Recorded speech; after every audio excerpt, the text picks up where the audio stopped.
$5,000. Cash payment to anyone who can prove that what lying son of a devil Farrakhan is preaching is consistent with the lessons, supreme wisdom, of Master Fard Muhammad Elijah Muhammad's representation of his teacher Master Fard's teachings.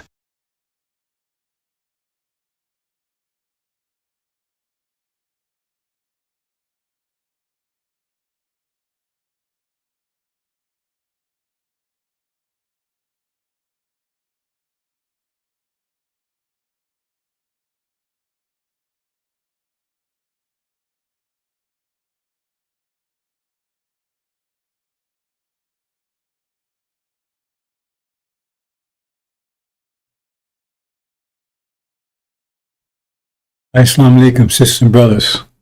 My Rahim here, Messenger of Covenant, break up 7 seals. Okay, brothers and sisters, this is a repeat. I'm having problems with my sound. Well, they're interrupting it, so I'm going to try again. We've got a new microphone and what? Again, right? That might help, but if they're manipulating the sound, there's not too much I can do about it. Anyway, this $5,000 is still standing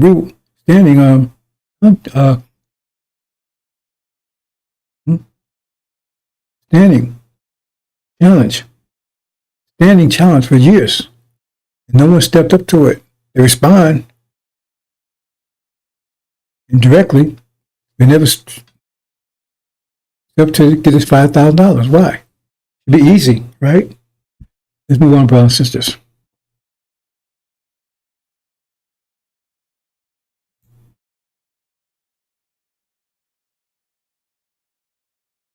Yeah, this is pathetic here. Respond to my challenge. Show a picture. Well, that's the best picture they can show.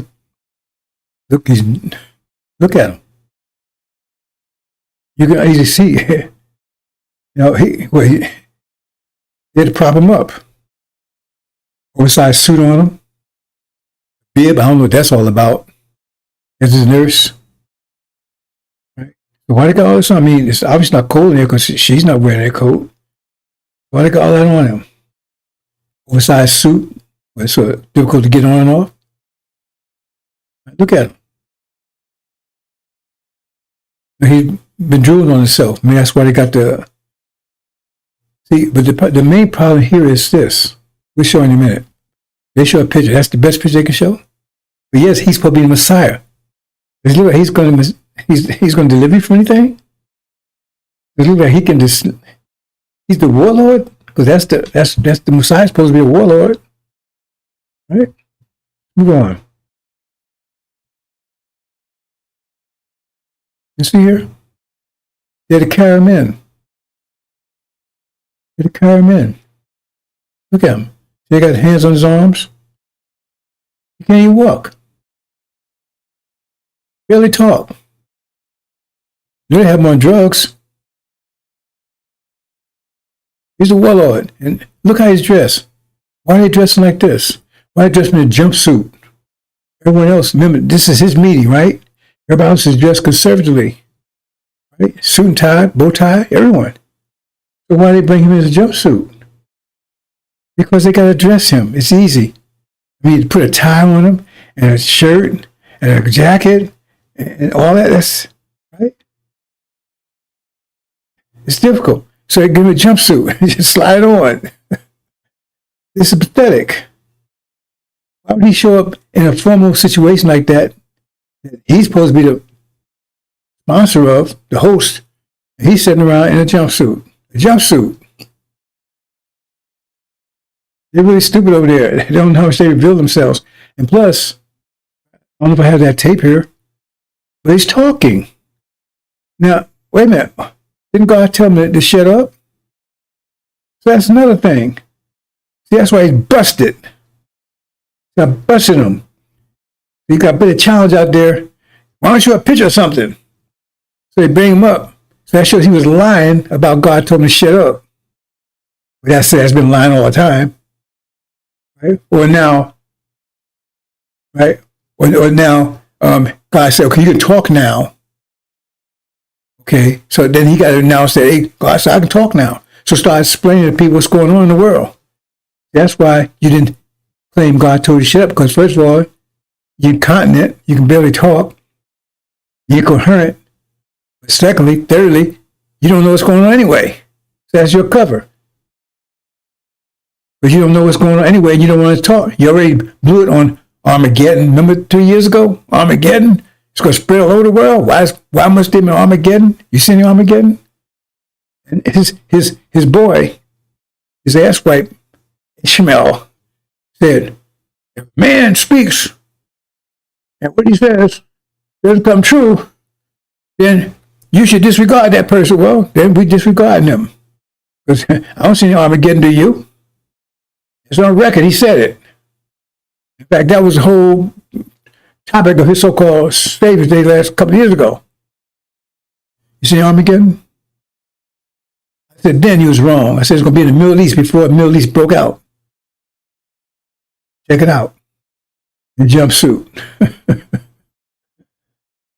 He's out of it. Like I said, then if he can speak now, you got to tell us God. So you can speak now. He said God told him to be quiet till all this was over. But now he said, oh, well, guess God told me to speak. So God told me to speak now and start telling us what's going on, what we need to be doing. Explain to us what's going on in the world today, Mr. Farrakhan.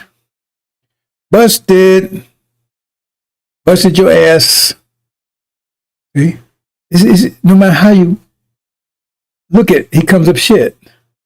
You can't clean shit. See, no matter how much perfume they put on it, how much dressing they put on it, how much season they put on it, right? Some kind of shit. Try soap and water on it. They won't do that one, will they? They put soap and water on shit. That gets rid of it, eradicates it. Can't clean shit. No matter how much shitlings you eat, it's still shit. Oh, I clean my shitlings. Really? That's what it is. Exactly what it is. They took the S on, put a C there, and you went for it. But you don't see white folks eating chitlins. They don't eat it. You know what it is. You should know too. It tells you right there. They just see on, put an S there. You don't see the shit floating in the water when you be cooking that stuff. You don't see how it smell like shit. Don't tell me. You cook shit when I was growing up. That stuff. You can smell all over the house. You cook that stuff in your house, boy. Oh, let's move on, brothers and sisters. Do you then believe in a part of the book and disbelieve in the other? What then? And these clowns coming up, guilty as charged. Do you then believe in a part of the book and disbelieve in the other? What then is the reward of such among you as do this but disgrace in the life of this world, and on the day of resurrection they shall be sent back to the most grievous chastisement? And Allah is not heedless of what you do. 86 These are they who buy the life of this world for the hereafter, so their chastisement shall not be lightened, nor shall they be helped. We show clear proofs they're guilty of that, clear proofs. Which strikes at the heart of what Elijah Muhammad taught.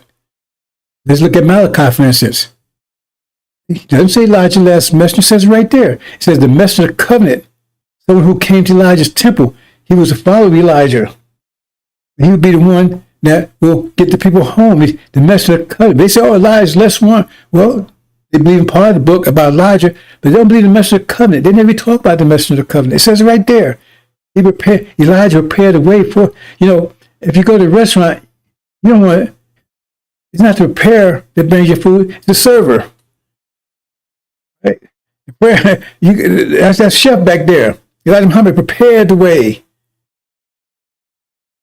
But it's this message of the covenant that serves it up. See, they don't see, so they believe in part of the book.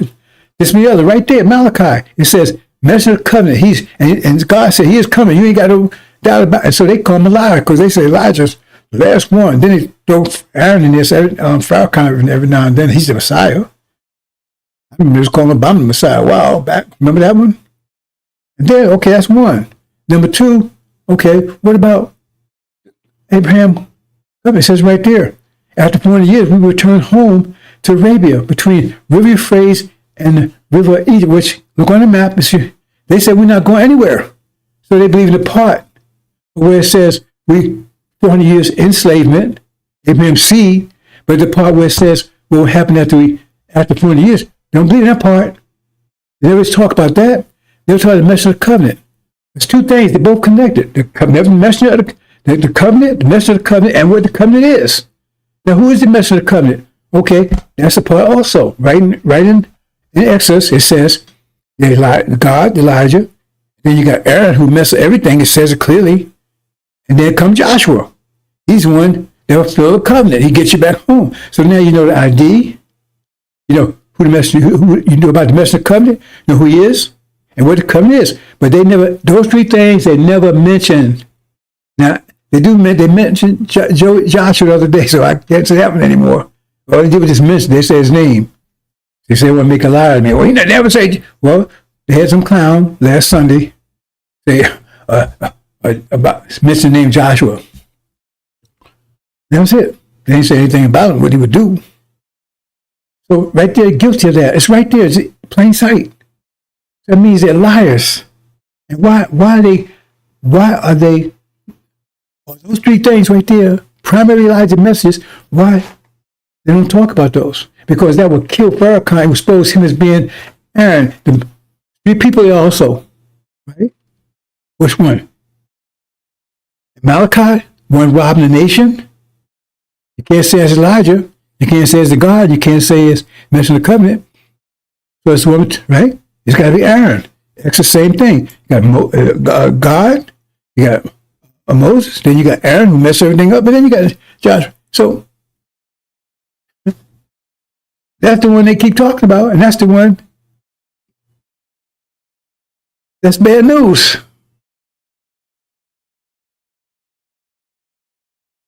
So it's clearly good. Let's case closed on that one. Let's move on.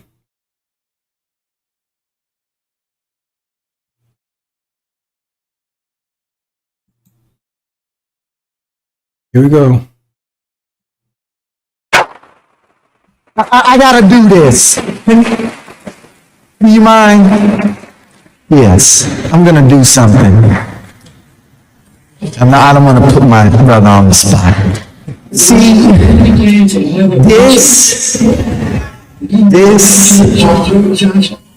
is this. This is something else. Love and faith transcends color. And the reason why we embrace Father Flavor as a brother is because we find him on the battlefield of justice, being a true disciple of Jesus. Ain't my brother. And the last thing I'll say is you'll never call us racist. Yes, sir. Yes, sir. Because this day that we honor Yes, sir. Master Fard Muhammad, if you see an image of him, Dishonor. Dishonor. That's the man whose father was a black man and his mother a Caucasian. And how many of us have a parent that's a Caucasian or grandparent? It's not about color. It's about our submission to the will of God. And in that we find common ground in unity. Yes, sir. So I'm only one shade lighter than you.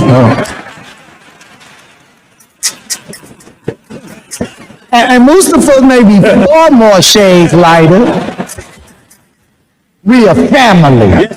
Let's stay a family, be a family, and love each other as God would have us to love each other. We love you, Father. Happy Savior's Day. I had to do that. We love you. One more time, brother. Christians are in submission to the will of Allah. then we should be all Christians, right? See how stupid that is? Christians are in submission to the will of Allah. Then we should be Christians, right? Because that's, he says, right? And he says he's in submission to the will of Allah, so we should be in accord with him, right? He's in submission.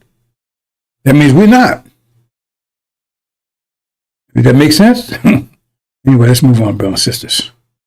You ain't my brother. Let's move on. I have to keep it short, brothers and sisters. I'm trying to see if I can overcome this sound situation. So they try to block it again, because they don't, obviously, something I'm saying, they don't want to get out.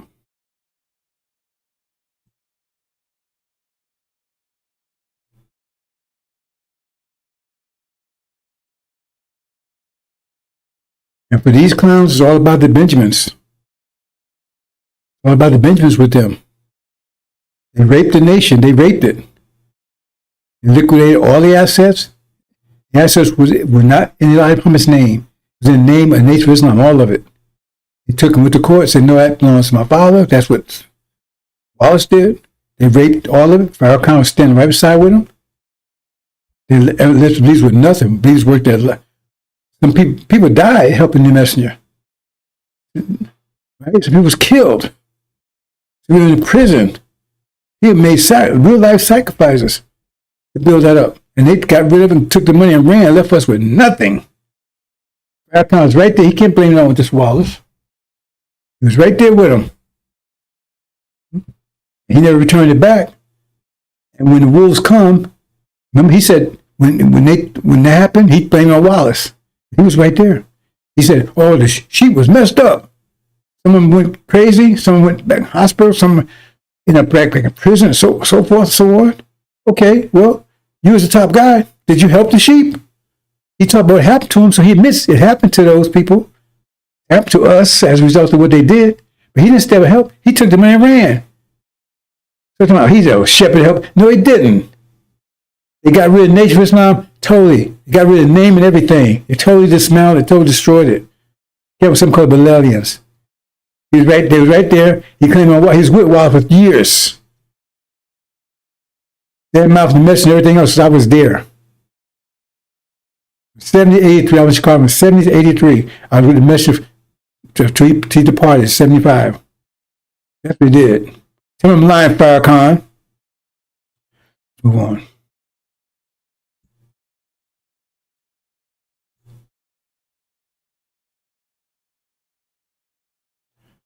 Okay, I'm going to go through this briefly, brothers and sisters.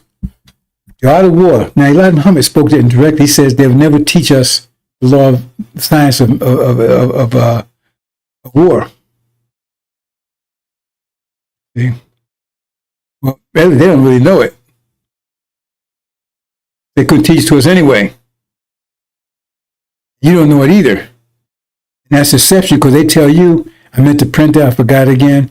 It says that they would put their trust in arms. That is not. The art of war, when you understand, first you have to understand your environment. If you're going to make war in the water, you make war different in the water you would on land. You got to understand the nature of the war, the nature of the environment you're warring in.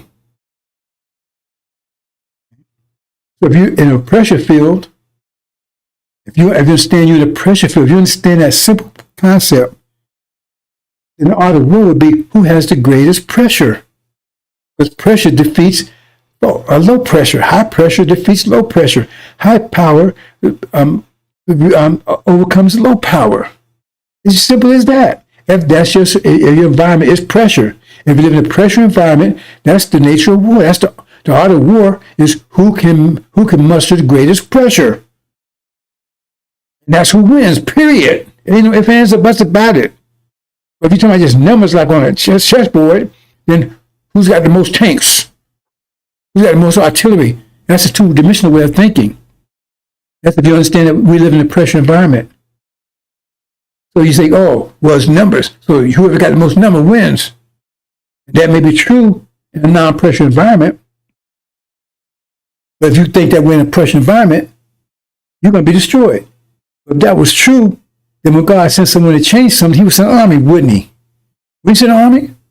All you got to do is send a big army than they have, and you don't do that. Send one person. He said, why one person? With higher truth, which is power. You see? And that one person is able to bring down empires. They got weapons and guns and arrows born out of everything. I mean, millions of them. That one person, because that tells you right there we live in a pressure environment. Once you understand that, then the art of war is, how do I maximize my pressure field? If you understand that, if you do that, then they can, no hair in your heart, hair can be harmed. No weapon they devise can prevail against you if you higher pressure them. Nothing they can do to harm you. Nothing low pressure can do to harm high pressure except to convince it to lower its pressure field. That makes sense, brothers and sisters? And the warlord is someone who's mastered so he can guide other people into war. And he guides them into war by showing them how to increase their pressure field. That's the art of war and the warlord. What's the definition of power? Power is pressure. Discipline times energy equals power. Discipline times energy equals power. Okay. So, well, we got energy. It takes energy to live, to breathe. How much energy do you have? If all the energy you have, you just maintain yourself. You have no energy to apply to cause power. You have to have that cause disposable income, so to speak, energy beyond what you need to survive. And you apply discipline times that, and you get power. And now, is your power greater than anyone else's power? If it is, then you overwhelm them. They cannot harm you or touch you anyway. Nothing low pressure can do to harm higher pressure unless other than to convince it to lower its pressure field. Simple as that. As simple as that.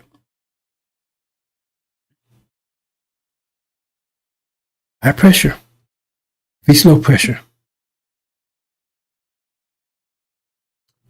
Let's look into a little deeper.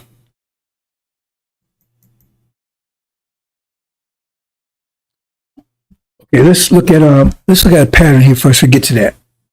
Now, this is a pattern that you can check yourself, because there's patterns in life, and this is one of them that you wasn't aware of, but you can easily check out easily, because it corresponds to a power again. Because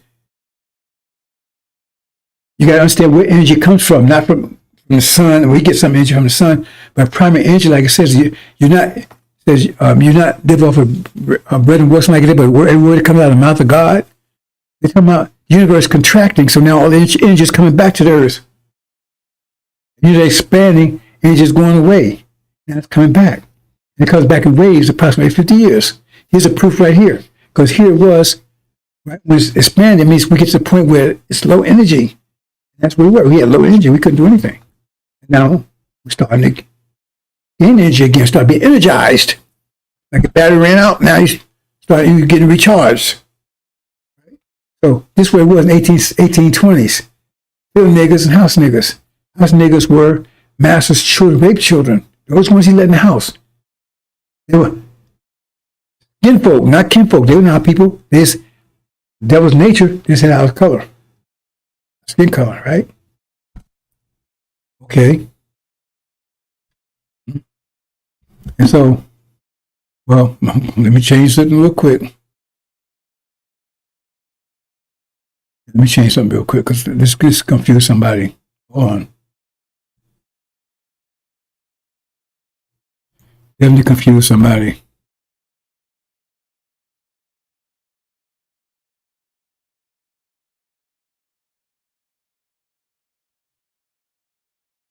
Yeah.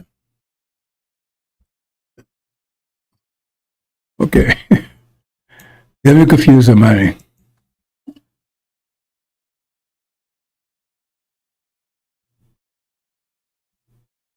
Okay. So Original people was in the fields. House niggas. Remember Django? That was house nigga. He was one. You could tell he was DiCaprio's brother. He had to be. They had the same father. His attitude and everything else was for them. Okay, here we go. So this was like this here, right? This was at bottom. We reached bottom. We had no control of ourselves, anything. Okay, let's move on. And then we got the first burst of energy in 1860s. Right? Okay, so we broke our chains. See, they claimed they freed us from slavery. They didn't know. We brought that about. If because there's no story altogether, but they take claim because they want to say we was good people. Oh, for 100 years, you say, oh, just let them. No, it's our spirit that broke those chains. That's no story altogether. But anyway, we energized. But you had two dispositions, two frames of thought. Because remember, you have black people, but black people is just it's a general term, right? It's everybody's black. That's like you have wolves in sheep clothing, and you have sheep. So you just call everybody's there's a bar or whatever. Right? It's a generic term. Because they're black, but one of them has the nature of a wolf, and one has the nature of a lamb. Even though they all look like lambs. You understand? So the thing is that so you watch the attitudes. Just watch the attitude. There's two different distinct attitudes in America. Okay, this is what I need to fix too. Two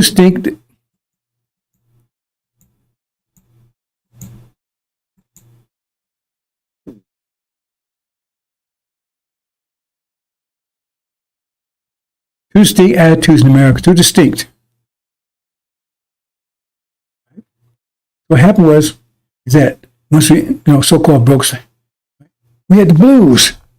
Where did the blues come from? Check it. She got 1860s because we affect the atmosphere. See, you don't know how much power. I'm trying to get you to understand how much power you have. It's not under your control. You're very powerful people. You're gods. You just don't. It's not out of your control because they're giving you their mind. Because the atmosphere, music is controlling the atmosphere. It's modifying the atmosphere. It's like we put sugar in water. You're modifying the water. Now it tastes different because you put sugar in it. Like you put paint a wall or something, right? Okay, you're modifying a light, right? Because you put colors and stuff in it. So you influence the light. You influence the sound, it was the liquid. I don't know how to explain it to you, bosses, but you control, because what music controls the atmosphere? Your music controls the whole, it affects the whole world. What it is manipulation of the atmosphere, because you hear it. And so you hear the manipulation. At this low level, it's like a child. He play maybe little notes on the piano, but as it gets bigger, it gets better and better. So right now, at this stage in your life, you have control of the atmosphere on a very basic infantile level. Think about it. Music affects people's moods, right? So the more powerful the music, the more it's going to affect people's moods. So if you come with a music so powerful that you can change people's whole idea. I mean, the people you can make people mad, angry. I mean, people's angry, happy. People's happy. You understand? If you take it to a high intensity, right now you have that effect. Somebody could move and hear a favorite song and suddenly feel good. You're affecting people's mood. That means you're affecting their thought. That means you're affecting their thought. You understand? So what if your music get more intense? Because right now they're using music against you. That's one of the weapons they're going to use against you in a few minutes. Okay? Because they come up with they've been taking it and experiment with your brain electronically and find out what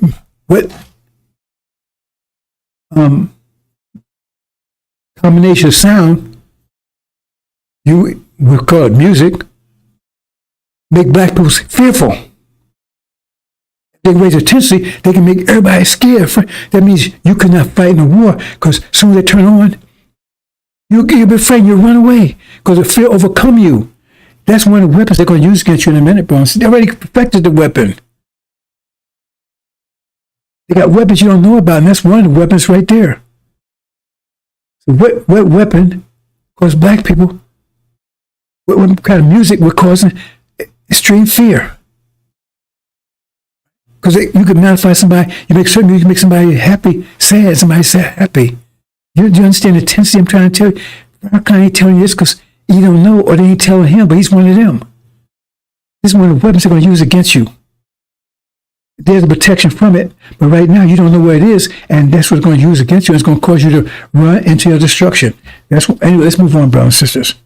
I'm trying to understand. You control the atmosphere. It's your music that's the predominant music in the world. It's not Beethoven and Bach. You understand that? Okay. So, man, I got it.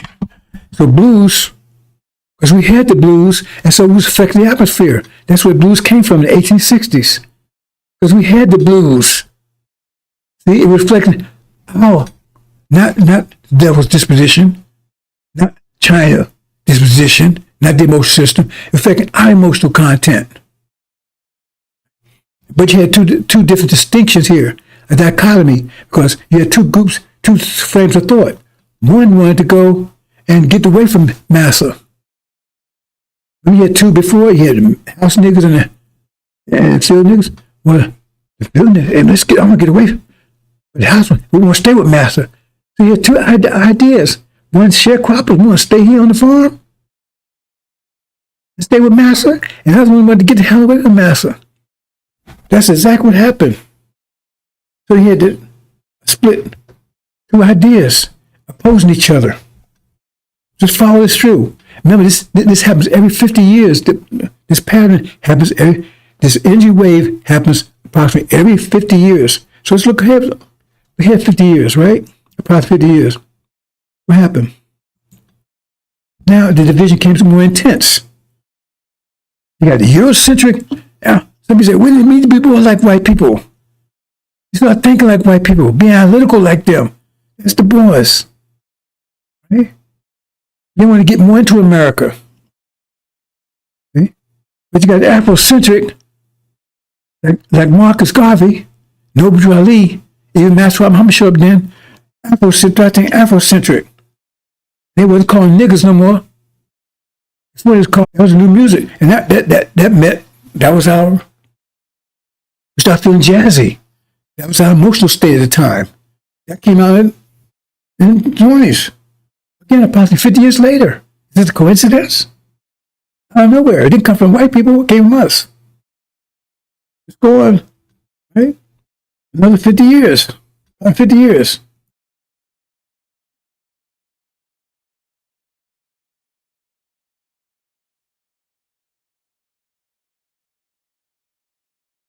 You're going to mess with oh boy. Or they mess with my sound again. We'll see. You understand? This is history. You can easily check this out. I want to integrate in America. We want to vote.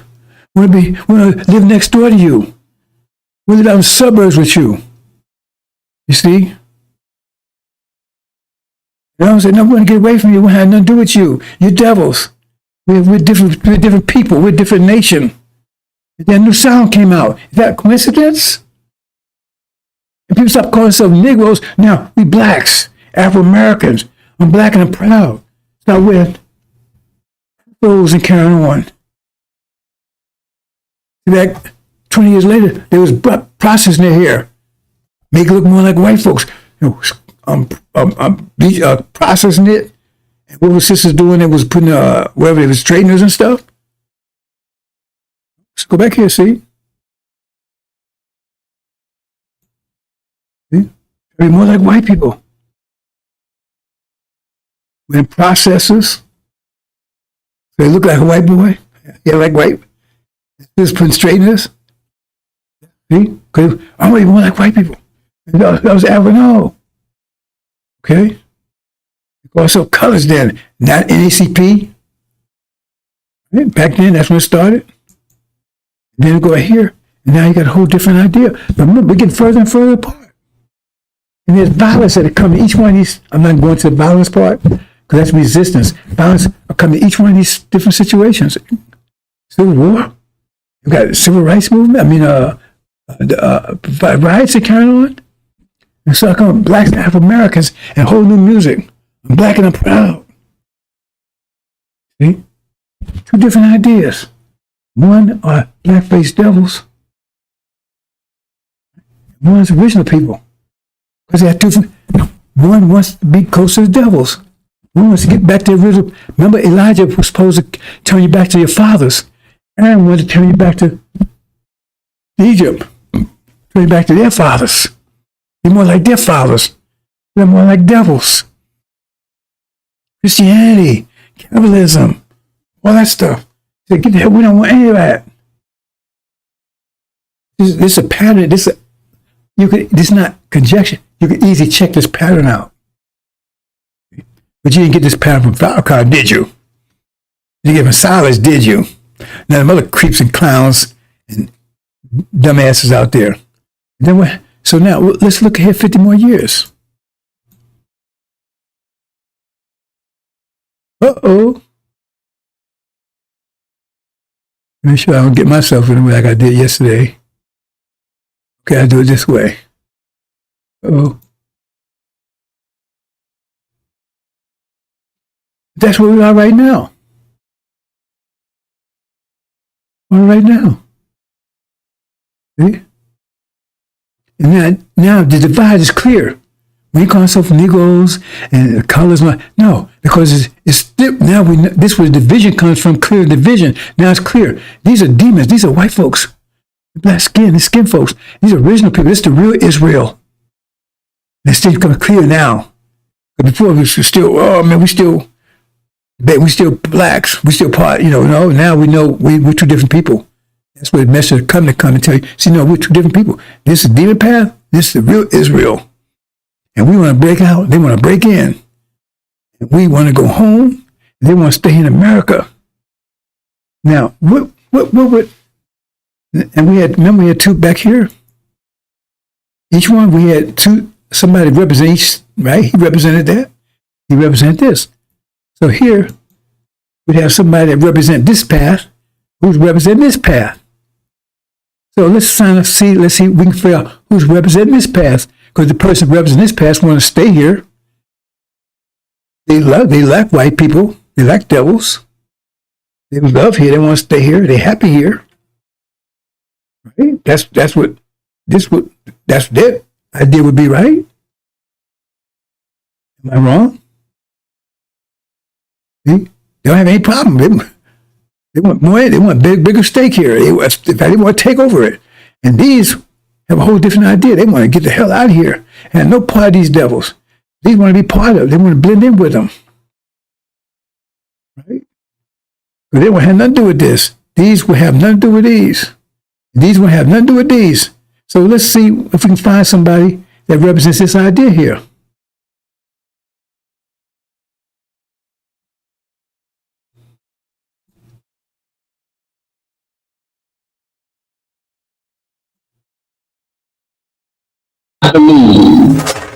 I believe that America can be beautiful.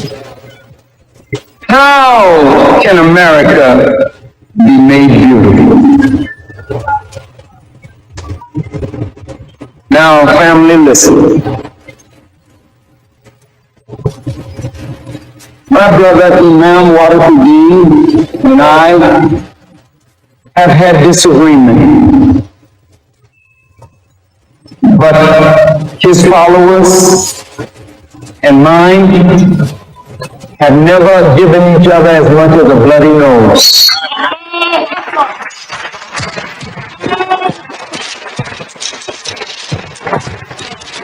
Because in spite of our differences, there's a deep love in us. We don't like the things about our nation that is not good, but I don't want to live anywhere else. I want America to be made right. I don't want to see America go the way of Rome and Babylon and Sodom and Gomorrah.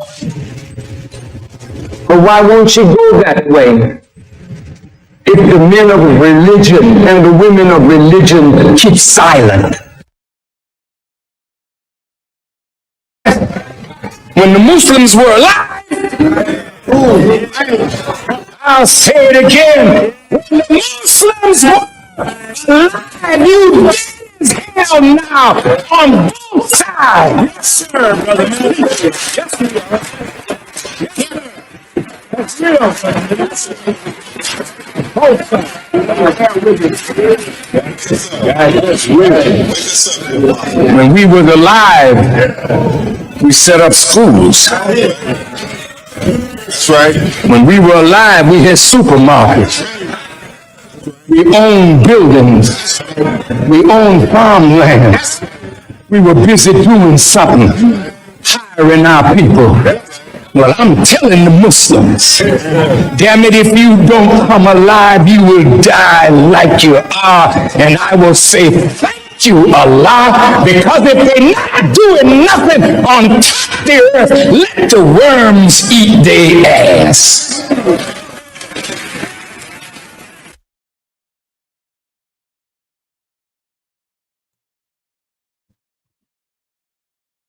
Is that clear enough for you, brothers and sisters?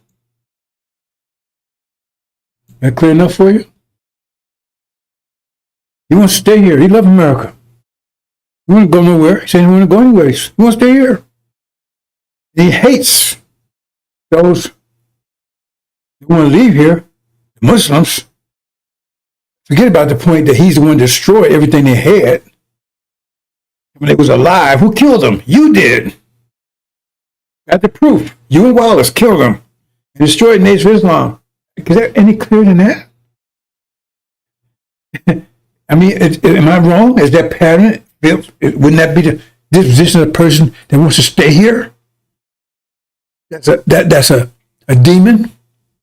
That's his words. He loves America, love the people here, but he hates us. The ones who want to leave here, the Muslim, male and female. When he was alive, so he's talking about us because he's the one. People that was with Elijah. That's when they was alive. When they was with Elijah, they wanted to get the hell out of here. See, so see how you feel for them? I feel allow it. Worms eat your ass, but for these devils, they love. Oh, I don't want to have America. I'm not going to place else. Is that clear enough for you, brothers and sisters? See, they're blocking this. They block it again. We'll see. Is that clear enough for you? Move on.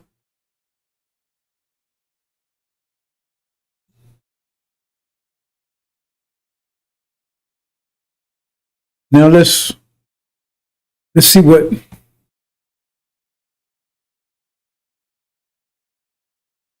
the person on the other side will have to talk about. The covenant. After Arabia, see what he has to talk about. What will his position be? Well, he was talking about staying, going home, messing the covenant. Devils are devils. He won't have nothing to do with the other side. Calling them demons, calling them out. Hold on. Yep. News going to interrupt. Hold on, brothers and sisters. Oh boy, this is hilarious, really. Resistance means growth. Hold on, brothers and sisters.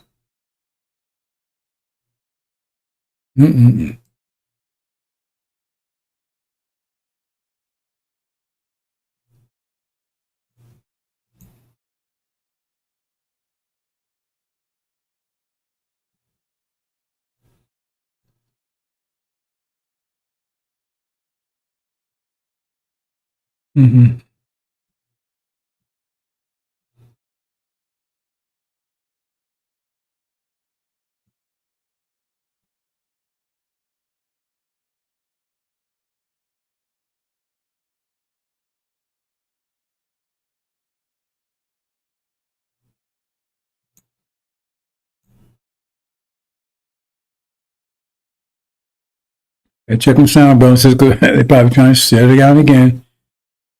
Shutting down my camera. Unbelievable. Well, I guess it's believable. As I was saying, what would you expect the person on the other side to say? You right here what you sound. That's what you expect this one to say, right? So what would you expect this one to say?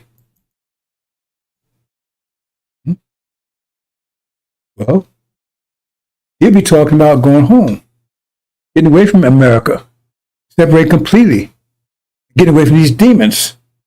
Remember, the other guy, he wants worms eat our ass. No, we're trying to favor, let the worms eat your ass. In fact, they already got the hold of it. That's why he's putting the shit in the bag right now. They blew their ass up. Someone got a hold of your ass. Returning back to, he be talking about the covenant, which they never talk about. They never talk about the message of the covenant. They talk about the covenant, or the identity of the message of the covenant. Three things never mentioned. Never mentioned Joshua, which is clearly in Exodus. He's the one after Aaron takes home. Never mentioned the covenant, which is right about when they talk about Abraham's seed. Says the covenant will return home right after 40 years.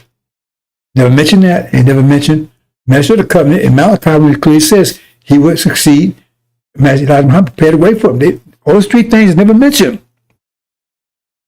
So this is what this would be talking about. Clear enough for you, brothers and sisters? You're going home. Those who want to go home. Nobody's going to compel you to do anything. But they're going to give you a heads up. When this world resumes, right? Master will not be there to help you anymore. He'll be there to eat you. Literally. Move on, brothers and sisters.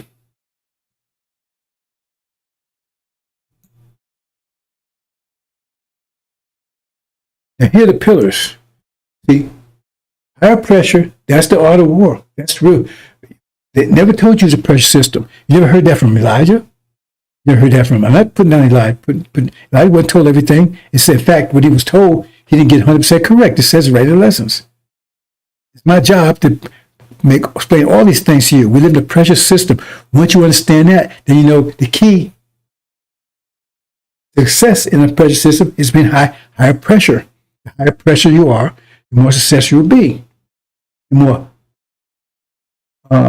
more protection you have from lower pressure. And so you have to understand the mechanism because this discipline, right? That's the discipline times energy equals pressure. So equals power. So you need to know how to the mechanism of discipline, the tools of discipline. And the Bible calls it the law. But the law there's 5 pillars to it, 5 principles. When you apply those are tools you need to maximize your discipline. Lots, zakat, fasting, hajj. See? Understand the consequence, which is the underlying principles of all of these things.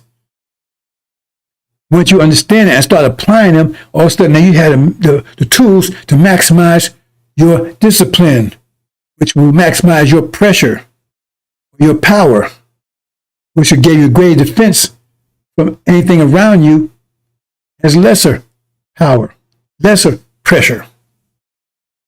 That's what you need to know. Nothing can harm. That's why you have to go to tribulation, Levites, because they have to learn this. They have to be convinced of it. They have to see it. It can't be a faith thing. It has to be something they have to actually know from experience. I say experience is the best teacher, but leaves scars. Like I said, I had experience. I understood this on a faith basis when I broke the seals. I'm a scientist. But I didn't experience it directly until I spent 3 years on Demon Island, and I was under total pressure. I mean, they came at me, they threw me in jail, they locked me up, right? They wanted to put me in prison, right? They put me on trial, a jury trial, the whole 9 yards. I had no money, no help, anything. And I beat them. I'm not going into all the details. I understand this, and I applied them. And I saw firsthand Like every time they throw a ball at my head to hit me, it's like an angel step up and knock it out the park. And I was with it. I said, damn. They came at me every kind of way you could think of. I said, I could talk an hour, 2 hours on all the things that occurred, and you wouldn't believe it, and they would do. I'll tell you two things real quick. First of all, the person that arrested me, there was supposed to be this Negro. He was they don't like Negroes out there, right? No, black folks, right? Anyway, he was a police officer. He said he was running the arresting officer. When they arrested me, it was like 5 cops came after me. I mean, they wasn't playing, right? And so he claimed I confessed. I didn't confess a damn thing to him. He claimed I did. He's going to testify that I admitted to all this stuff they was trying me with. In the morning of the trial, he had a motorcycle accident, so he had to go to the hospital. He couldn't testify. Then he had this other guy. He's supposed to be imam, Sunni. So he, and that's a long story. But he knew where I was coming from, and he didn't like it. So he was going to go do his Sunni thing, right, like Sunni and Shia. So he was going to go and testify. I'm not sure that he was going to testify too, but he was supposed to be one of the primary witnesses. And the day before his mother died, he had to leave the island. There was 2 things. There was minor things. It was much. It was just I'm watching stuff happen around me, and everywhere they came at me, it was like it was an angel standing there. Pow, knock it out, pow. And I walked out of there. And it was so, and the lawyer was so angry. Him and a judge got in an argument. You can't let him go, man. He's guilty of stuff you don't know about. Him and the judge got in an argument. I said, "This was strange. How are you gonna argue with the judge?" Then he tried to get the judge to do a retrial, and then the judge told him, "Okay, well, he's free. Give him stuff. Yeah, we don't get." He looked on. We don't give him his stuff back. It's what do you call it? Evidence and stuff in here, whatever. He wouldn't give my personal belongings back. Okay. Let me tell you this other part. It's a lot. I had no lawyer, no money. It's just like I said in Jonah. I was contracting. I was doing a foreign company. When I was there with them, that's a long story, and I'm not going to go that far. At any rate, when this all deal went down, I had no money. So they give me. So they was going to give me a public defender, and she was one from India, and she go, "Man, yeah, you ought to go and do a plea deal, and because if they convict you, man, you're going to be 12 years in jail. If you do a plea deal, they got a plea deal, and they say you do 6 years, and then you have to get permission to leave the island." I said, "Man, you out of your mind." I told you, I don't get her. I don't want this woman. Oh, well, I don't care what. I don't get this woman away from me. So in the meantime, the person that was in charge of the public defender's office got sick. I said, "I don't know what happened to him." So they asked this guy, and he was like, those you old folks like myself know about Perry Mason. He was like the Perry Mason. He was like the super lawyer on the island. And they asked, would he substitute for this guy until the guy was, they find somebody, whatever the situation was, right? So he was supposed to substitute for him. And so at the time this was going on, right? This is when I told I don't want that woman. So then my case came across his desk because I didn't want to deal with her. So he looked at it and says, "This is bullshit." So he comes to the jail, but see, he saw my last name Raheem, and so he thought I was an Indian or something. So he comes and Dad said, when you see white folks, when you first meet them, look in the eye, and they'll tell you everything they really feel before they catch themselves. So he got there and looked at me. He looked at, "Oh, but you black." He said, came out of his mouth, "Oh, but you black." Before he caught himself. He's a top lawyer on the island. He caught himself. I don't know if he felt guilty or what, but anyway, he said, "Okay, I'm going to take this case myself." He wasn't supposed to do that. He's supposed to delegate. He took the case. I had the best lawyer on the island. Didn't have to pay for him. You see, those are just some of the things that happen. That's what happened in your life. Good luck. That's power that you have when you apply this. And then America does not teach you discipline, because if they taught you discipline, you'll be more powerful than them. They know that. So they teach you obedience. You don't get this, oh man, let's hang out, let's party. Let's go get some babes. Do your thing, man. Let's have a sex party. Smoke a little weed, a little dope, man. Get rid of drink. All of that to keep you from discipline. But no, once you get disciplined, it's over for them. They know that. They don't have discipline by nature. That's why I keep sending prophets to them and tell them, you got to obey the law, you got to obey the law, you got to obey the law. If you know what's going to happen to you.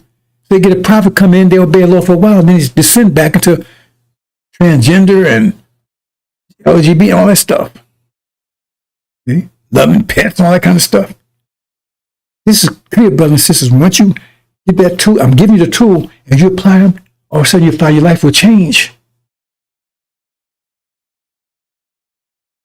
They can harm you. They come at you, no matter how they come at you, it works out in your favor. I try to explain to people, resistance, you're afraid of resistance. No, resistance means growth. Resistance means growth. When you're growing, that's when you be because you're in an elevator. If you try to get more space and the place is crowded, you will get resistance, but you get because you're trying to get more space. So when you meet resistance, that means you're growing. If there's no resistance, that means you're dead. There's no resistance in the graveyard. We guys thinking backwards. You understand? You apply those 5, you learn, and I got presentations telling you more about it, more detail. You apply those, you find out that no weapon they come up with prevail against you, and no hair can be harmed. That's what told Joshua. You had to worry about a goddamn thing, Joshua. No one will be able to stand before you. Just stick that law. What's the law? That doesn't have to do with your personality. Remember, the devil's got law. They had a law. That law is law. Remember, you can go to the gym. You can lift 10-pound weights, 100, but you're still lifting weights. This is high level here. The Lord has low level. Because they can't lift heavy weights. So it's enough for them to gain power. So power has nothing to do with your personality, because they still kill. Farrakhan tell you it was based on because you're wicked. No, it has nothing to do with being wicked. It has nothing to do with your personality, where you curse, where you lie, you steal. It has nothing to do with that. It has to do with discipline. But if that is the case, how did they get power then? They tell you that when they got power, they was making mission shed blood. That means they was wicked even then. So power has nothing to do. That's what Farrakhan's telling you, that bullshit. You listen to that and you still don't have any power. These people don't have any power. And they teach you this Scientology crap which had nothing to do with discipline. Understand, brothers and sisters? Power. But the problem, that's why you got the lamb here. Because if you apply this and you get power, but if you are rude, you are nasty, you got to be in the Lamb's Book of Life. Okay, you got power, but you ain't coming in my kingdom. You got to take that shit outside. You see what I'm saying?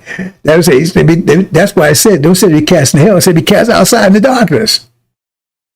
So yeah, you got power, but you ain't coming in my house with that shit.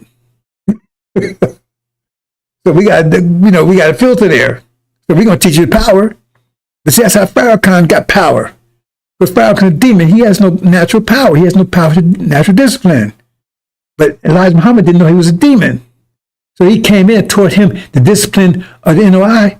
And then, boom, now he had more power. Because he had more excess energy than the other people. So then he gave power over them. They don't understand that. But now he's losing it. That's another story. Maybe I should talk about that in more detail another time. And then the engine. And the powerful engine is no good if you ain't got a good steering wheel. And you get your mind back.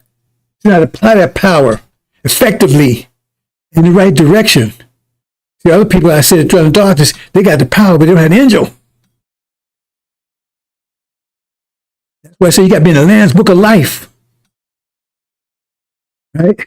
You have your right mind. You got power. Because some devils have power. We don't know. Power is not going to get you in there.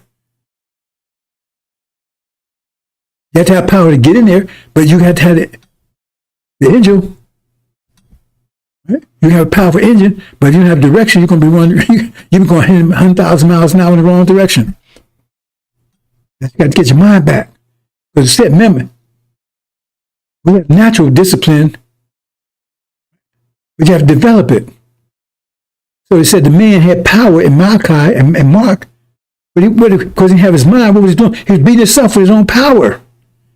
How people are beating themselves with the power they have. They don't have a little bit of power because they have a natural amount of discipline. But once they magnify the discipline, it's going to be, stealing a great army, like it says. From a stealing great army in Hajj. But the point is they have some basic power, basic discipline, and so, but they use it against themselves because they don't have the angel. They don't have the right mind. The man in Mark had his power. Nobody can control him. But he beat himself with it. Understand, brothers and sisters.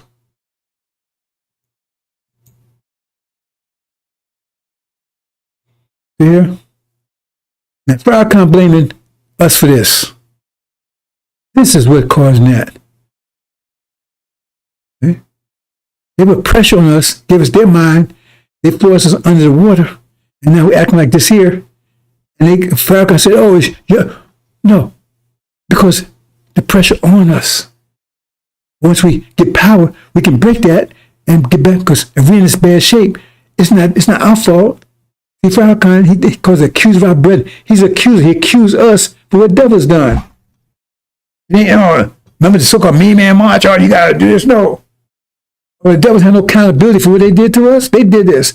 And the point is that we still like this condition because they still posing their force on us to keep us in the condition. Once we moved, then we revert back to who we are. That's how we know that they're still applying it, because we're still acting like this. But he want to blame us. That's why I said the accuser of our brethren will be cast down. See? They're the reason why we're acting like this.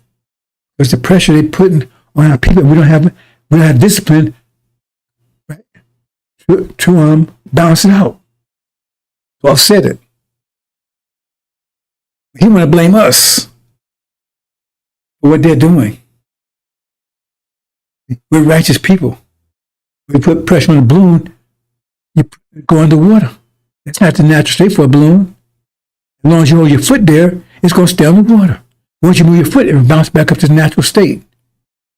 So who you blame? You blame the balloon for being underwater, or the force that's pushing them underwater? So this is not our natural state.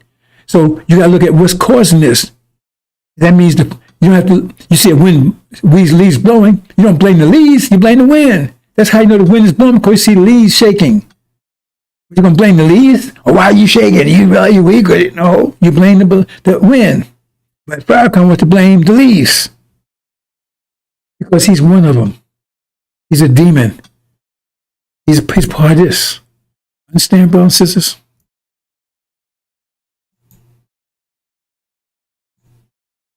Okay, I'm going to do this and I'm going to close. I hope I keep checking my sound, make sure that it's getting through this time.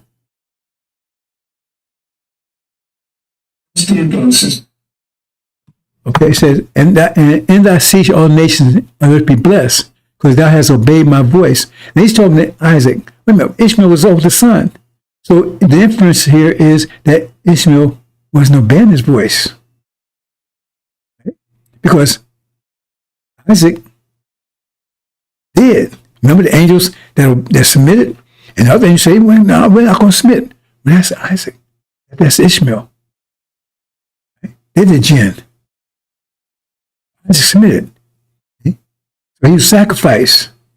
He submitted to the Holocaust. And it said in the Abraham covenant.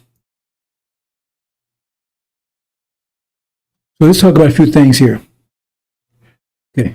I pointed out yesterday, I don't know if the sound got messed up or not, but the last 5 letters here, right, spells Islam. Notice that? Anybody noticed that before? What you going to do this KIPIT? But this last Islam. But capitalism is enslavement by definition. They won't tell you that. The word capitalism didn't exist before enslavement, where they start enslaving us. That's the economic system. What's the economic system for sharing? That's called socialism. You're sharing the wealth with everybody. They definitely wouldn't want socialism here anyway, because that means they have to share what they stole with us, and they don't want that. They don't want to share what they have with us equally. So that's why they wouldn't want socialism. But I don't want socialism either, because I don't want to share a damn thing with them. We didn't have socialism before we came here. We didn't have capitalism, we had socialism, we have none of that. I mean, none of that stuff. We was doing fine. See? Almost. Let me fix something here right quick. Why was I like that? You understand? So look up capitalism. When did that word come to existence? When they start enslaving us? Because what's the economic system of slavery? I should have that question. What's the economic system? Because you have economic system for sharing, which is socialism. So what's the economic system for enslavement? Capitalism. Minimum profit, maximum profit, minimum overhead. Get somebody to work for nothing, you make the most maximum profit. That's what capitalism is. They can't tell you that. They're only capitalists. It's an exploitation system, and its maximum is enslavement. That means, right? You make the more you pay out, the more you get. The less you pay out, the more you take in. Minimum profit, minimum overhead, maximum profit. So the maximization is you get somebody to work for nothing, and then you profit. That's it. Capitalism is the best. And they're still doing it. You're still a slave now. It's called employee. It's like you do shitlins. Have you eaten shit? That's what it is. They call it shitlins. That's exactly what it is. But they took this S off, put a C there, and now, I don't eat anybody shitlins. You still eating shit. You don't know why people don't eat that stuff. They know what it is. They fool us and we buy it. And they still sell it at Walmart. So somebody's buying it. Capitalism, enslavement. That word. Look at where the word came out. The word didn't exist before they started enslaving us. That's the true name of the enslavement system. But they won't tell you that. Like they won't tell you about shitlins. They won't tell you about plants. Remember, factories used to be called plants because it was a plantation. But they might catch up on that one. Let's go to the next, brothers and sisters. Then, remember it says, all nations be blessed. How is they blessed? Okay, when you know what true Israel is, that's us. Well, Arabs got land, they got money. That's our land. That's how they get blessed. They're blessed by ripping us off. How it said all nations be blessed. Well, hold it. If you read carefully, so all nations can be destroyed by the minister of the covenant. So, how are they going to be destroyed and blessed at the same time? Well, it's talking about before they destroyed. That's how they blessed before they destroyed while we're in captivity.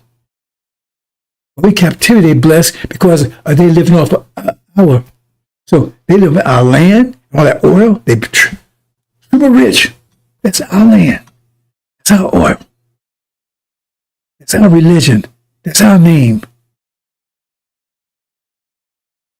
See? Language. They are half brother. They turn themselves white on top of it, but the point is, Ishmael's our half brother, and they betrayed us, like said by Joseph. They betrayed us, and they got rich. They want to take, because he says, oldest brother, that stuff belonged to me. It should go to me.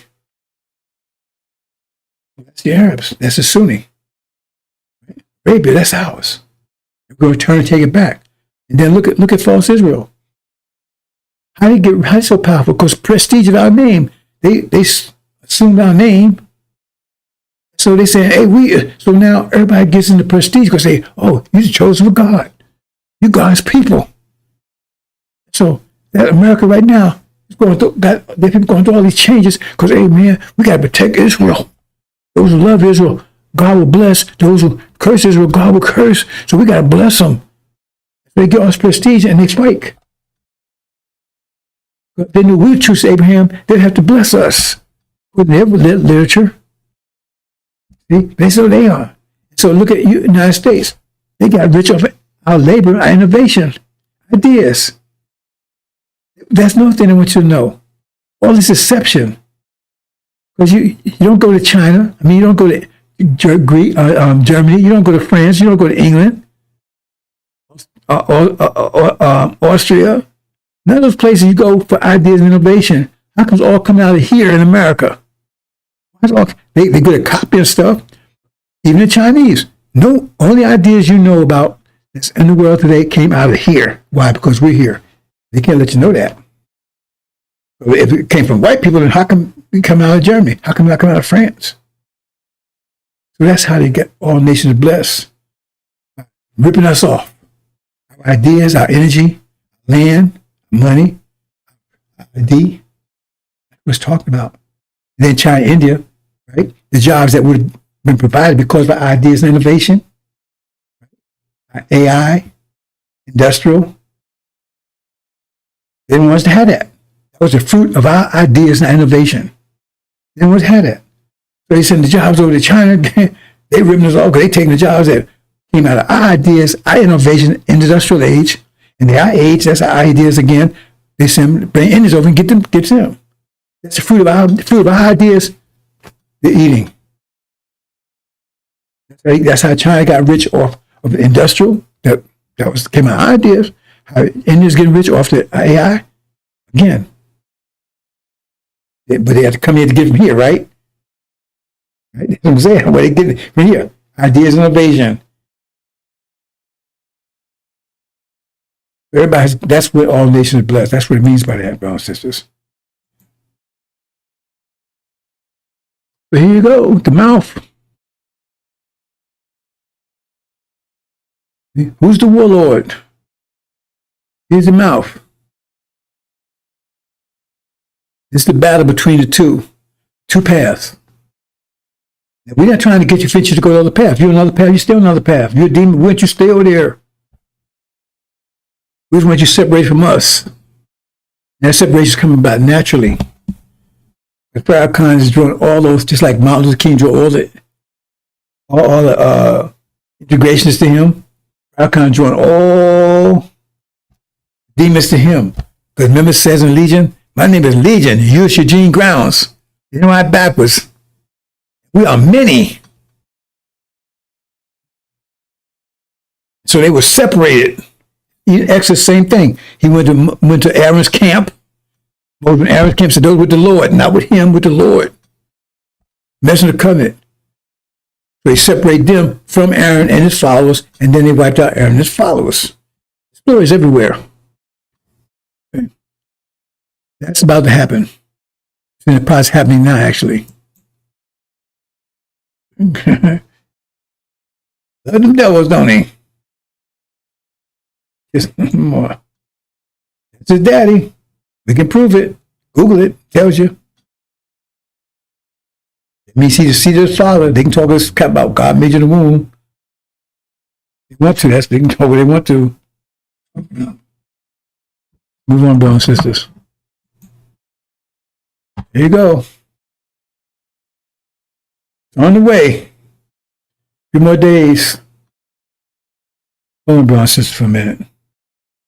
Check something here.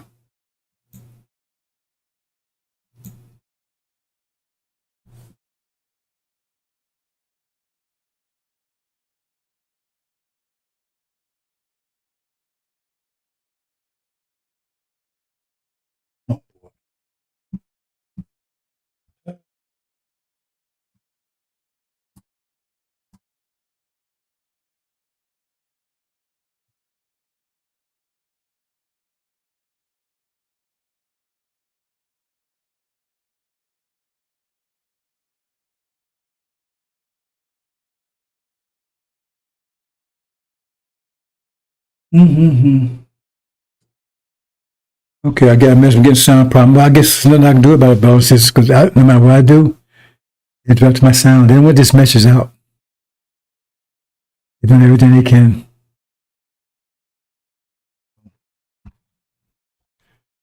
Let me check something real quick here.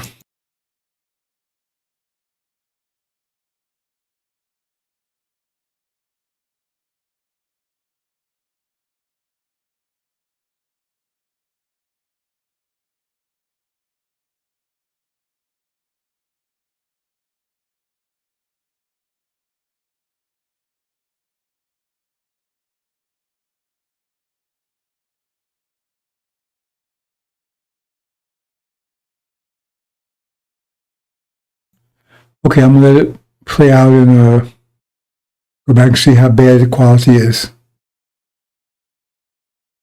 Well, they're doing everything they can to stop this information, but it's YouTube doing it. So they want to distort it, keep it being clear. I've got several microphones. I bought expensive microphones, right? So the resistance means it's bothering them, it's hurting them. But it's too late. They cannot stop this. Pressure's increasing. And so they're starting to feel the pressure. Pressure's crushing them. So now they're hurting. See? You're hurting, right? You try to get that fire off of you, right? So, what it said, Mark? Stop tormenting me. Please stop tormenting me. How you stop it? If somebody put pain, you try to block the pain, take a pill or something, Advil. Well, if the pain, you try to address the nature of the pain, right? If the nature of pain is this information, try to distort the information. Assalamu alaikum, brothers and sisters.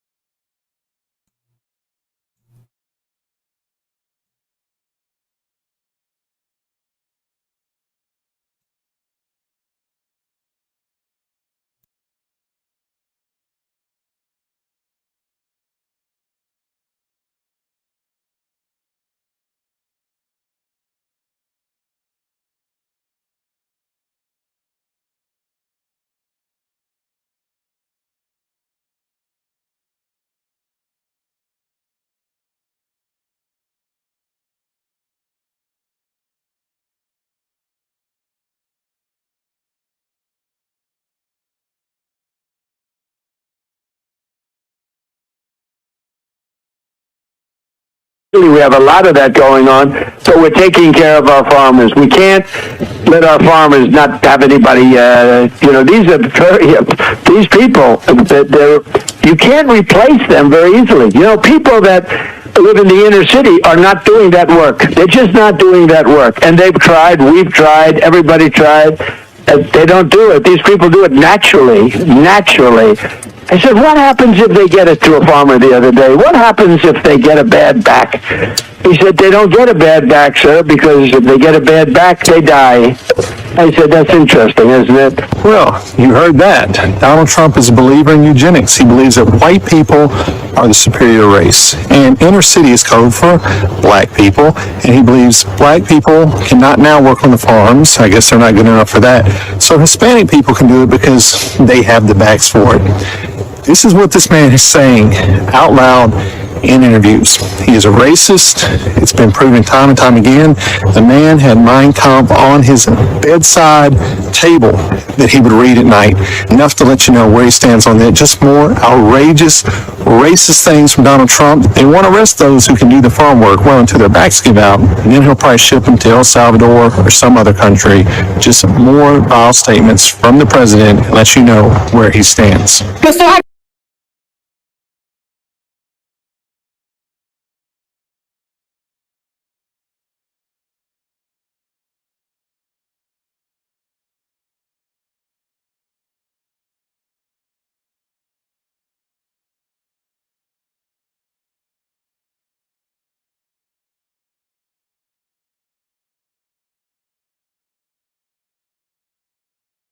When they were arresting people for praying outside of abortion clinics. I mean, I do think the UK, and I say this as, someone who is half English, I think it's like reached, or it is quickly reaching a point where democratic reforms are going to be pretty tough because of the demographic change.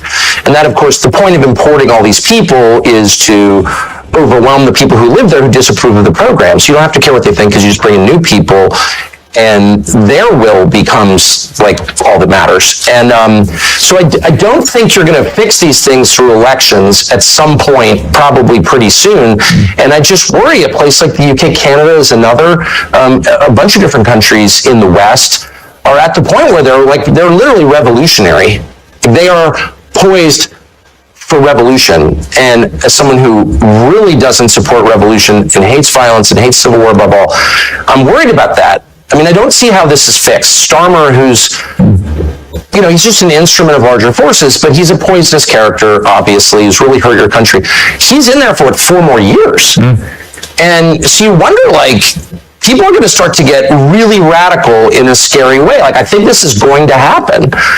And the people in charge don't seem to care. Well, you're already seeing it. You are seeing the anger beginning to manifest itself. And I completely understand the anger. I don't, like you, I abhor any form of violence. But I do understand the anger when you have, you know, Keir Starmer campaign. I'm going to smash the gangs that allow these little boats to come over the channel, delivering tens of thousands of people illegally into the country. And they then get put into these so-called asylum hotels where they're given a pretty good lifestyle, certainly a far better lifestyle than many people really struggling at the moment in the UK. And of course, far from smashing the gangs, it turned out yesterday that he's smashing new records for the number of people coming in illegally on the boats. It's out of control. And the British public are reaching a point of saying, we are done with people coming in illegally and being treated better in a more comfortable and more luxurious manner than we treat our own people. Well, the whole point is to humiliate and degrade the indigenous population of the British Isles, the white population. I mean, that's the whole point. And are they really going to do something about it? What would that be exactly?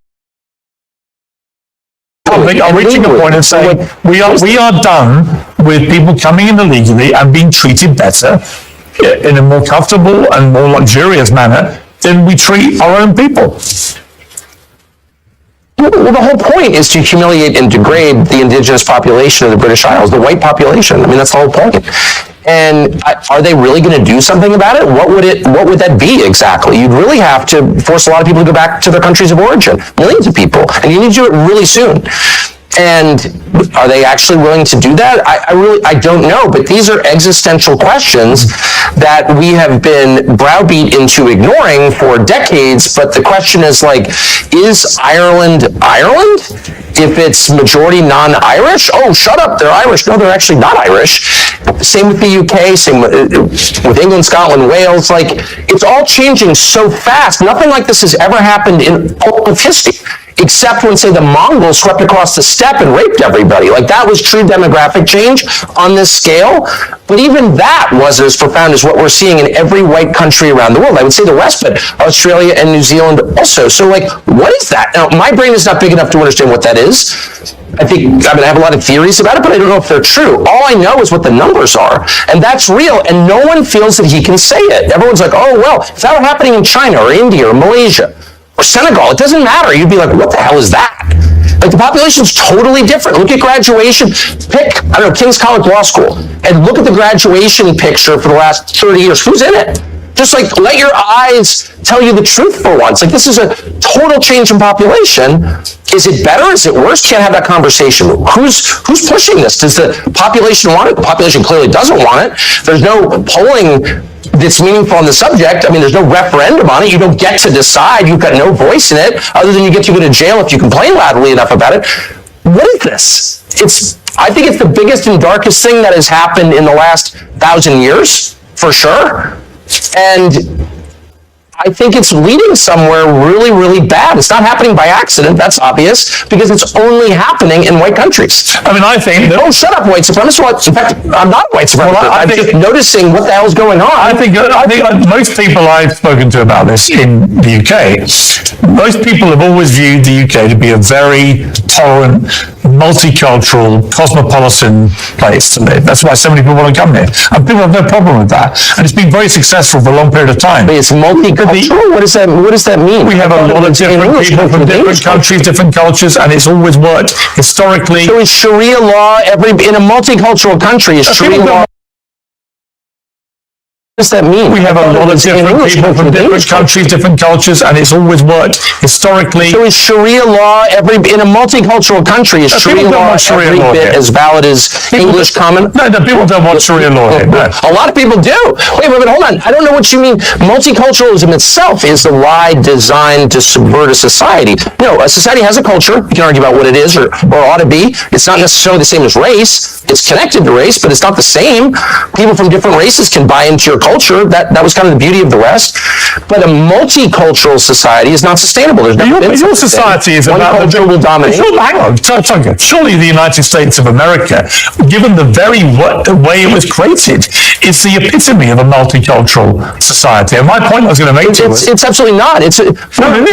It's a multiracial. It's a multiracial society. Yeah. Though it was not actually a multiracial society up until pretty recent. It's just like 90% white for most of its existence, but whatever. But you did have different peoples, you had different religions. That was all totally fine, but there was one culture, it's American culture. There's no such thing as a multicultural society. It's not sustainable. One culture will overwhelm the other. Again, it's not the same as race. It's not identical to race. It's connected, but it's not the same. But multiculturalism is by definition insane. No, it's never happened. It never will happen. One culture will predominate. It will impose its values on everybody else. I mean, the gay thing, which was not a thing 40 years ago, gay was a slur, all of a sudden becomes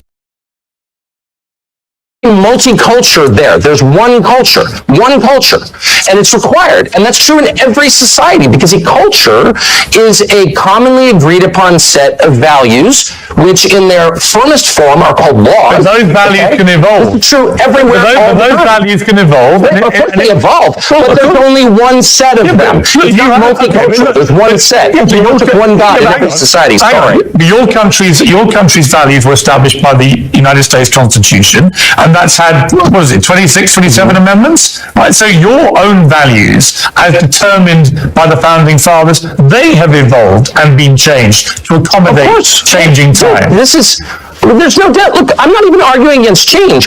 That's natural. It's natural that people's views evolve. So the culture changes. If you're rejecting the laws of nature, then you're doomed. But let me just say, no, of course, societies change. I get it.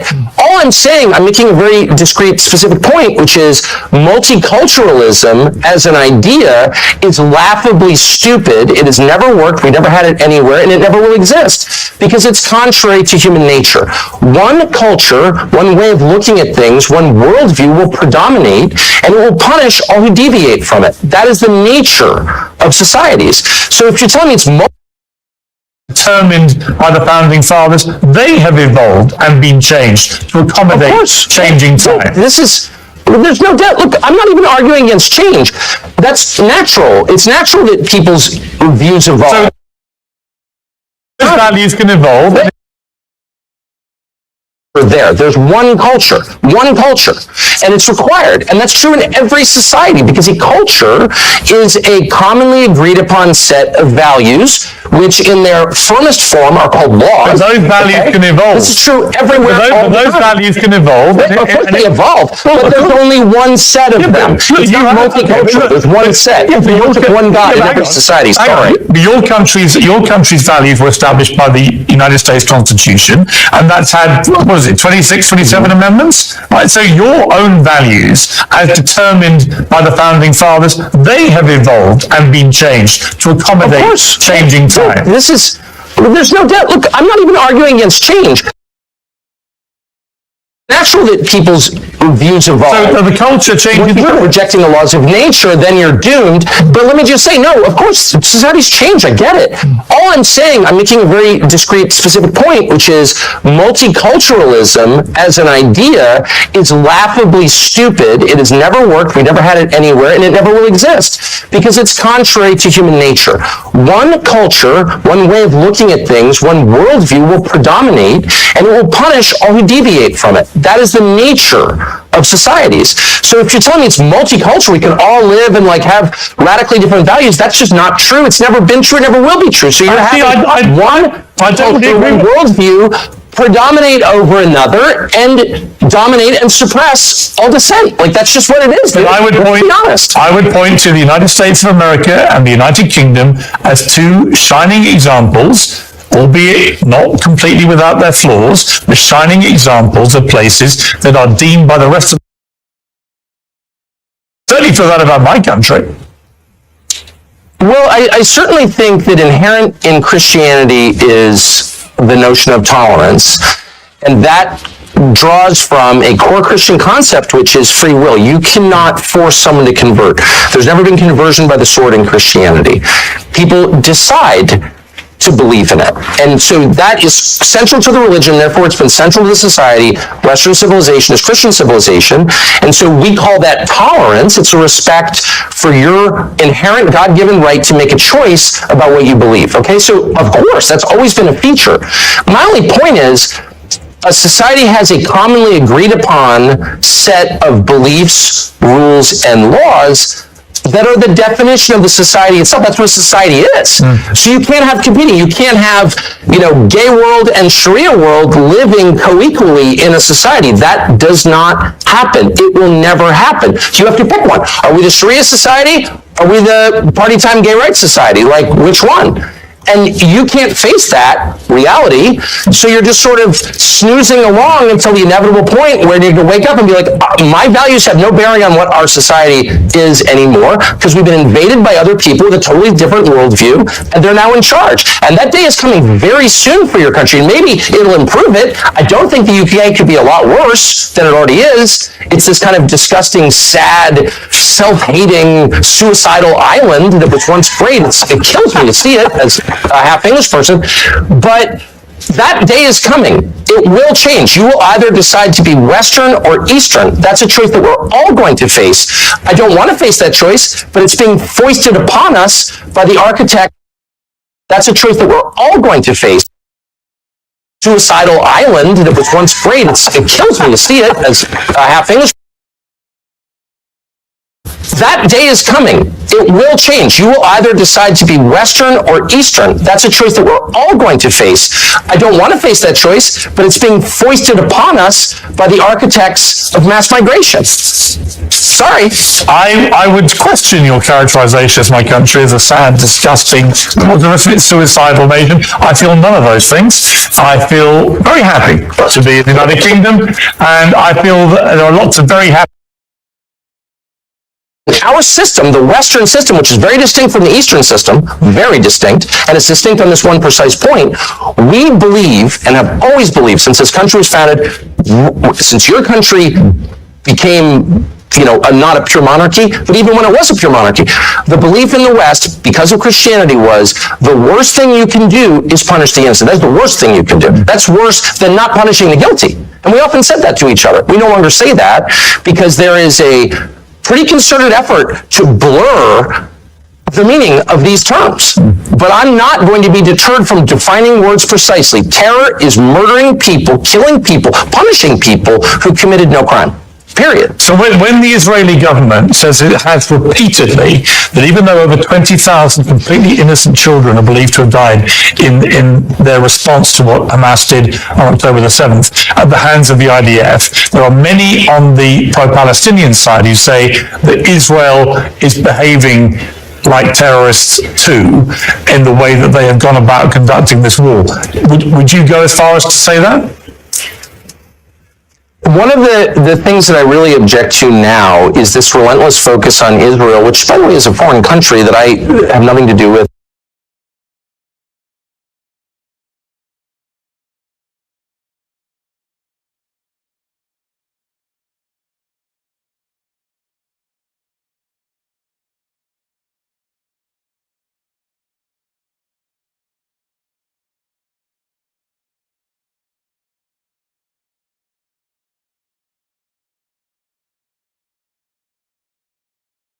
We've done this before.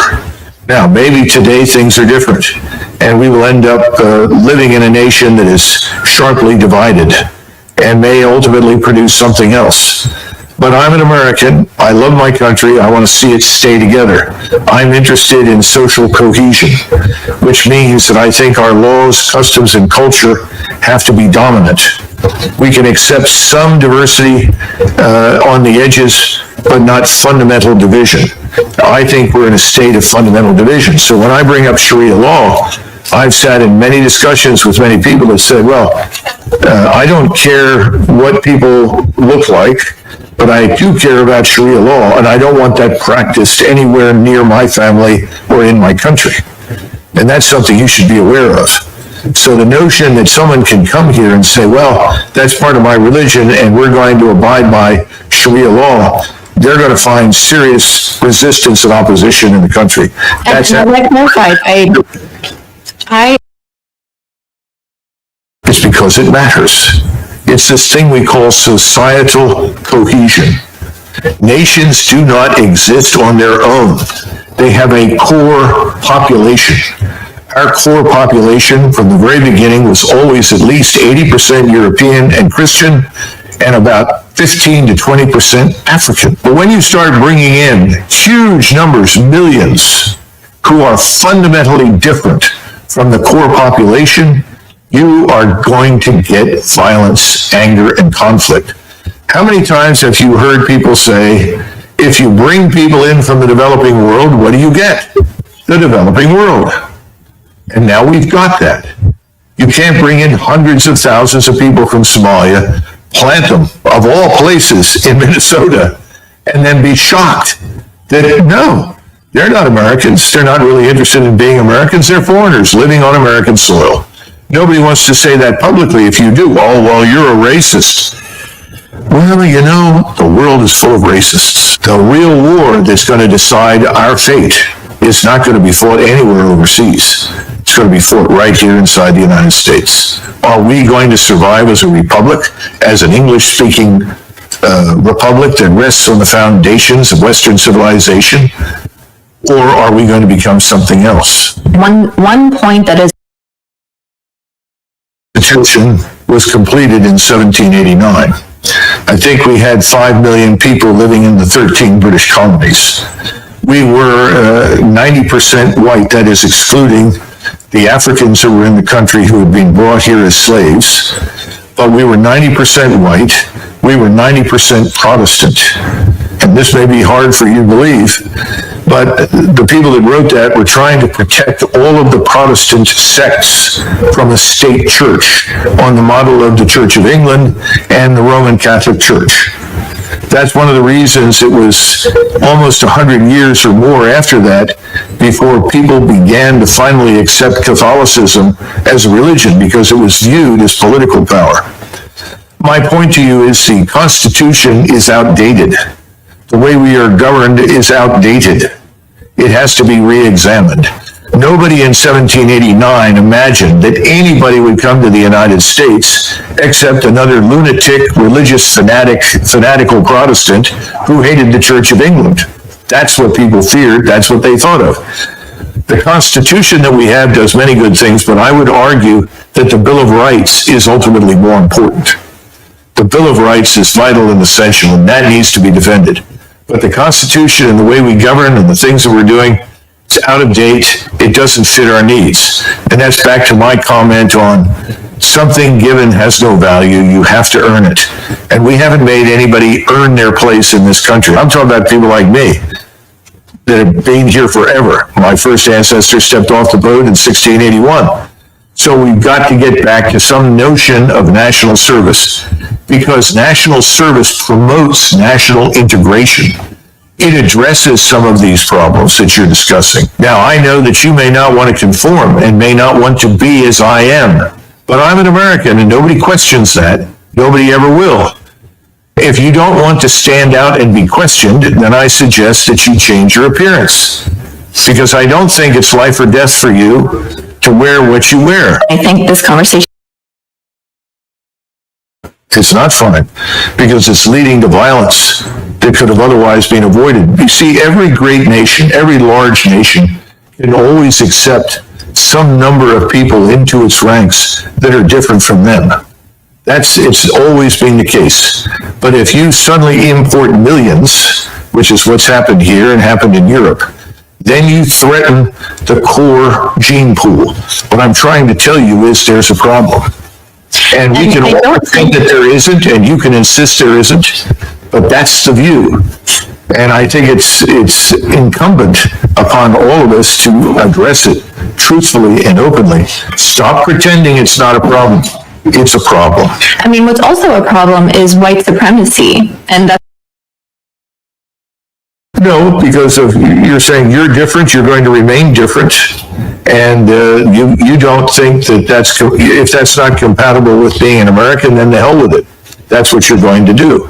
well, then what do you make then of, white American people who convert, let's say, to Islam and choose to cover? Are they not American anymore? Listen, if they want to do that, that's obviously their business. I don't know how many are out there that do that. I think again, it's ill-advised. I think you have to hold the society together. There has to be an agreement on certain things, customs, culture, way of life. And unfortunately, if you're going to practice rigidly a brand of Islam that demands certain things, and this is why I asked right off the bat, do you support Sharia law? I'm a Muslim. What being a Muslim means is I follow the guidelines of my religion, which is a Does your religion dictate to you Sharia law? My religion dictates to me to be a good human being, to be good to my neighbors,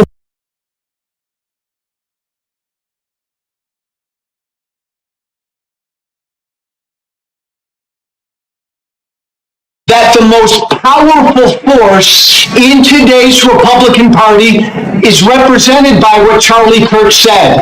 It is this drive to make America a white Christian nation. I got to tell you, this is what they say privately. This is not what they say publicly. This is what Charlie Kirk said publicly. And Joe, again, one of the reasons I wanted to have you on, because you know these people very, very well.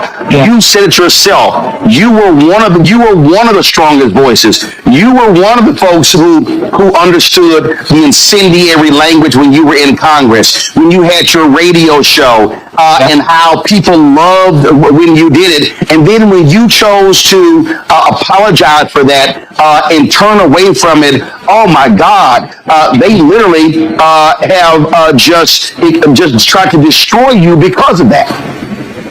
Yeah, again, you know the deal, Roland, right? I came out publicly against Trump 7 years. For 7 years, I put up with death threats on a regular basis. Nobody is welcome in that party unless you bow down to what this force is, this MAGA force. And again, look, there have been some people on the left who've celebrated Charlie Kirk's murder. Shame on them, be better people, but this is much worse, Roland, what my former friends are doing on the right, because they are turning this into a holy war.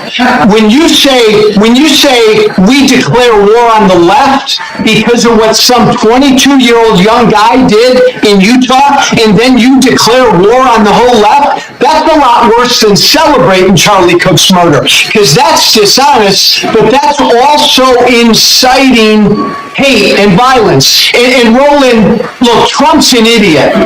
So yeah, Trump says the left, the problem in the country is the left. J.D. Vance is not an idiot. What did J.D. Vance say today, right? He was subbing for Charlie Kirk on his radio show, and he spent the entire show going after the left, going after them, they, them. Man, Democrats need to wake up, Roland. This is a really serious deal by my former colleagues. The stuff that I hear privately from them right now, Roland, for the last 5 days, I mean, they want to go to war. This is a holy war.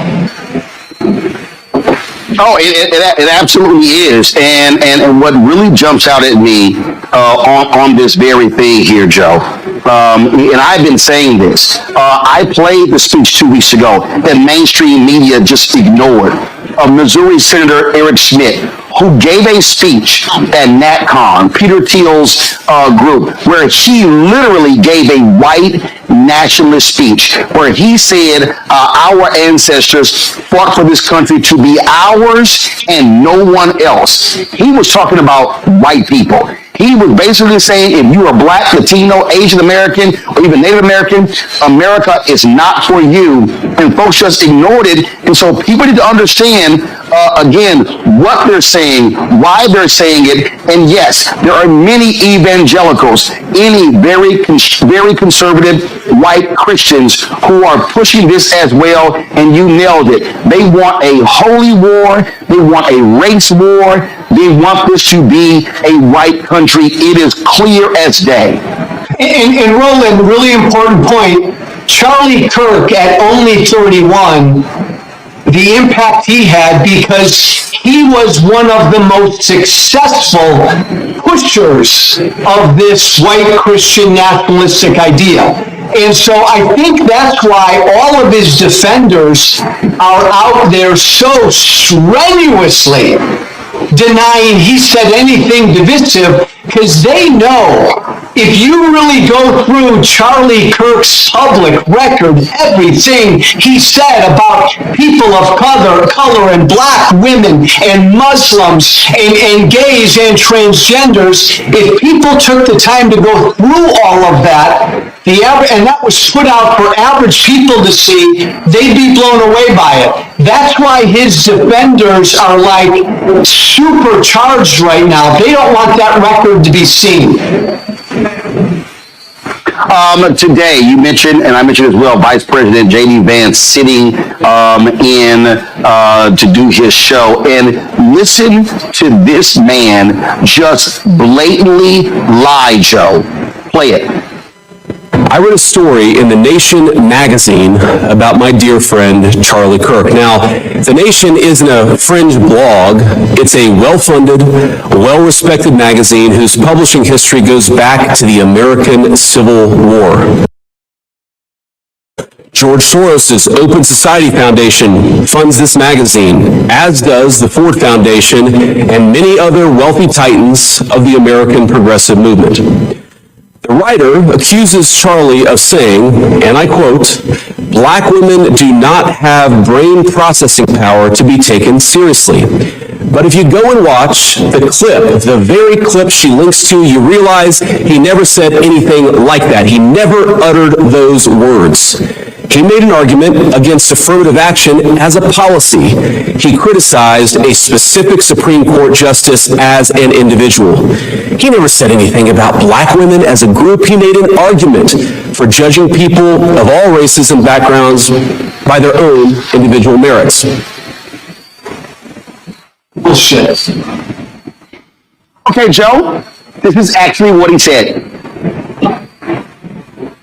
No, Roland, that's utter bullshit. In fact, if we would have said 3 weeks ago, Blake, if we would have said that Joy Reid and Michelle Obama and Sheila Jackson Lee and Ketanji Brown Jackson were affirmative action picks, we would have been called racist. But now they're coming out and they're saying it for us. They're coming out and they're saying, I'm only here because of affirmative action. Yeah, we know. You do not have the brain processing power to otherwise be taken really seriously. You had to go steal a white person's slot to go be taken somewhat seriously. Play cut 52.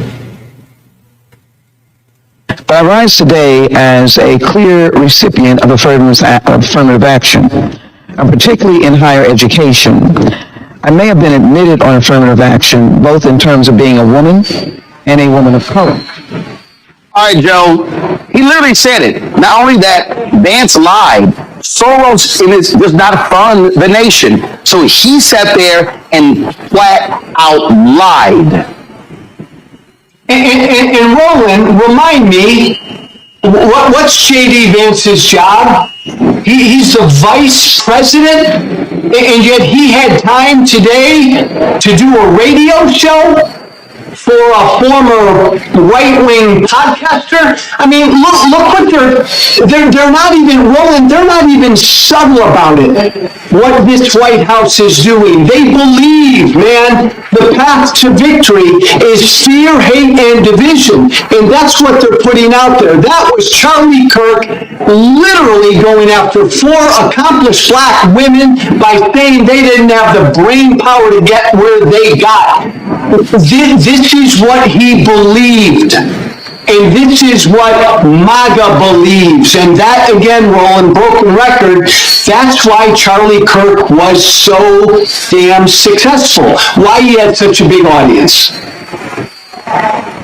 Yeah, and not only that, you take Nick Fuentes, who's to the right of Charlie Kirk. The night of or the day after Kirk was shot and killed, Fuentes had 200,000 people watching him live. And so what you have this fervor.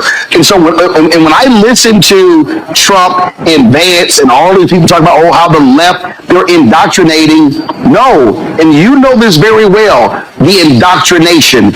We've had people who formerly are with Turning Point USA put out videos talking about how it was really this cult-like figure, this messianic figure that they sort of set Kirk up as, and how they want them to follow that. And so that's what's going on here. These people are not trying to have open dialogue. And not only that, Joe, you take Trump, okay? Trump was very clear in saying he was not going to call Governor Tim Walz after those 4 folks were shot in Minnesota. 2 were killed, including former Speaker of the House and her husband. Now today he's saying, he never even heard of Melissa Hortman, and if the governor had asked him, he would have, of course, lowered the flags to have staff.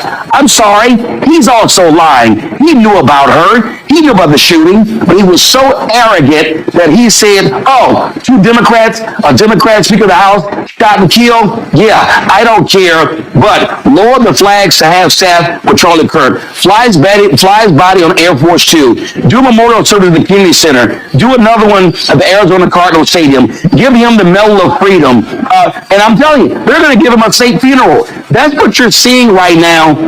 And then you got Peter Hegseth going after members of the military who said anything negative in the aftermath of his death. You've got Kirk supporters creating a database of people of every social media post, and then even Vance saying in the podcast, you call their employer. So the so-called free speech people all of a sudden are saying, if you say anything negative about Charlie Kirk, after what took place last week, we're going to come after you, come after your job. I thought they hated cancel culture, Joe.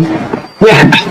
Roland, I remember back in my right-wing radio days, I would come on every day, and there was always some story about some leftist group on a college campus that couldn't handle speech that made them uncomfortable to say. Roland, this is scary, and you and I are old enough, man, to remember huge figures in American history who were gunned down, struck down, military leaders, civil rights leaders. We are treating this 31-year-old podcaster, MAGA influencer, like he's Jesus Christ. So I come from the right. Why are my old colleagues and friends on the right doing this, Roland? Because the right wants a religious war. Let's just call it. They want a civil war. They want a holy war. That's why they're putting him up to be some Jesus-like martyr. Absolutely. I mean, Glenn Beck literally came out and said he was a civil rights leader. Oh my God, stop it. Stop it. I've seen people say, I've seen a lot of these videos, I'm leaving my church because my pastor did not mention him. This was a Christian warrior. And let's just be clear. You said it, white Christian nationalists. It's slaveholder religion. We heard a lot of this stuff during slavery, during Jim Crow, things along those lines. And this whole idea about, it was about debate. It was about, exchange of ideas. I mean, come on, let's just stop it. And so we see what's going on here. We see the games that are being played. And then what gets me, Joe, is this whole deal of, oh my God, the left, how they indoctrinated him and the accused killer going to a university. The dude was at a university for 1 semester, Joe. You're trying to tell me that 1 semester at a mostly white institution in Mormon, Utah, which is not a liberal bastion, somehow just radicalize him? I mean, it really is showing folks the hand they're trying to play. Yeah, and I think even on top of that, Roland, I think it was like some technical school. So it wasn't some crazy liberal arts school for a semester. Look, cut through all the BS. The Speaker of the House, Mike Johnson, has publicly said that America should be a white Christian country. This is what animates my former party. Roland, you know me, right? Tea Party Hellraiser. I don't come from the left. I left the Republican Party when the Republican Party became MAGA. And my fellow Democrats and folks on the left need to understand, now these people are on the right. Now this is MAGA. MAGA now are the snowflakes. MAGA, Roland, they now need their safe spaces. It's funny, but it's not funny. And you're right about J.D. Vance, man. He just flat out lied. I mean, the last 30-year history of political violence in this country, the vast majority of it is right-wing. It always has been. And they put out this lie that it's only on the left. It's not even, Roland, a both sides problem between the left and the right. There is political violence on the left, but the vast majority is on the right, and they know that, and they're lying because they're trying to inflame their base. And Roland, I hear from their base every day, and let me tell you something, they are inflamed. I mean, they are ready to march and grab their you-know-what. This is a scary time. It is, and folks need to understand what is certainly at stake. Joe Walsh, I appreciate you joining us on the show.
History of the cross, known by their works. What's the history of the cross? Behind the history of the cross: murder, rape, destruction, deception, enslavement, burning, terrorizing. To maintain a slavery system, you must terrorize the people 24/7. They terrorize people from Africa and America for 400 years. Constant terror, 24/7, rape, murder. In the name of Jesus. This is Christians, not Buddhists, not Hindus. Christians, in the name of Jesus. They said Jesus cursed black people. They call them Ham, cursed them to be slaves and persecuted forever. In the name of Jesus, raped our women incessantly, pissed in our mouths, made us eat shit. And they took and tried to clean up, not clean it up, but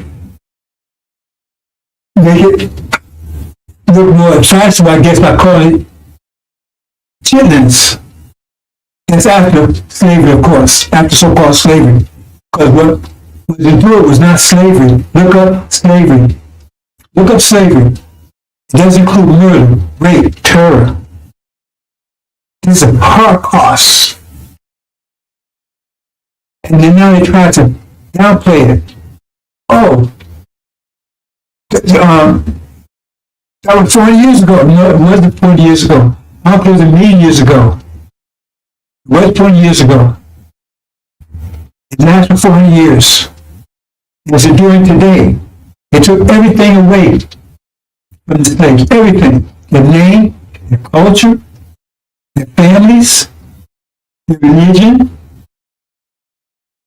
their minds, everything. Fed their children to alligators as alligator bait. And then they talk about what's going on in Gaza when they did 1,000 times worse. What's going on in Gaza now is simply just a miniature version of what they did. What they did was far worse than what's going on in Gaza. Gaza's bad. It's genocide. What they did was far worse and much longer. That's the legacy of Christianity. Murder, rape, disease. They wiped out the native population. The genocide and disease as well. Enslavement of our people. And they continue on even today. That's the legacy of Christianity, the cross. So where's your rap sheet? We're trying to arrest our people. Your rap sheet. What's your rap sheet? Are you going to judge people murder when you're guilty of murder beyond imagination for hundreds of years? Hundreds of years. Yeah. You stole his land. You murdered his people. And you crushed the native people here. When the braves would go out hunting, you would come into the camps like cowards and kill women and snatch the children's brains out on the hooves of your horses. This is the legacy of Christianity. That's the legacy of it. The question is, instead of Columbus coming here, Dracula came here, Beelzebub, Wolfman, Frankenstein, Satan, they all came instead of Columbus. What could they have done that Columbus and those that followed him did? Satan is the God of this world. That's the God they serve. They have no by their works. What are the works of Christianity? What are the works of Christianity? What are the works of Christianity? Evil, deception, mischief, bloodshedding. It goes on today. What's going on in Gaza, just a reflection and microcosm of what was done here in America for hundreds of years. Raped our women incessantly. They would even rape while they was out in the fields picking cotton. They would jump off their horse and tell them to bend over and rape them. They told them to keep picking cotton while they was doing it. This is the kind of stuff they would do. Make one slave defecate and slave and sit in slave up in the mouth of another slave, and then bound it up so they could spit it out for 7 days. That's a legacy of slavery. You did it all in the name of Jesus. There's a legacy of slavery. Legacy of slavery. 40 years plus. Legacy of Christianity. Legacy of the cross. That's the legacy. That's the true legacy. So whose works are those? Who are you serving? Who are you serving? Legacy of the cross. What's your rap sheet? America? God? What's your rap sheet? Magog? Britain? What's your makeshift? What's your rap sheet? Antichrist? False Israel? rap sheet. Then they colonized Africa. They steal the ripping off everyone. It's the legacy of Christianity. It's been ruling for over 500 years. And now, the threat of nuclear war, to finish off everything. That's a legacy of Christianity in the name of your Jesus.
How's we gonna make it?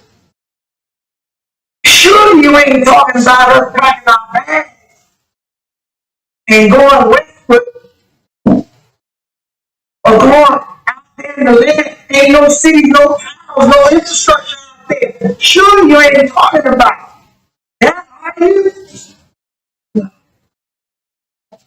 We ain't going back to Africa. No. Our sweat, our tears, our blood has earned us the right to the land. What God wants you to do is come out of their way.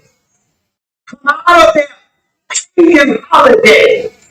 When you should be honoring Jesus, you are buying bunny rabbits. And inviting your children to pay eggs for some Easter. Come out of her. Get the Santa Claus of your house and a tree that is the way of the pagans. Come out of her. St. Valentine's Day. What the heck is that? Excuse me. Of her name, come out of her religion, come out of her culture, come out of her way of life, come out of her educational system. People, and they will put all the shows of Lord, and they should. Jesus, none of homes.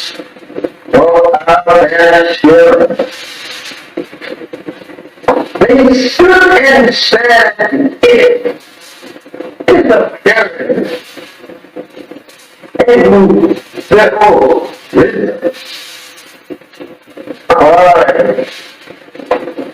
wanted to return. With their hands push us towards that ship. And tithing chain themselves bound together.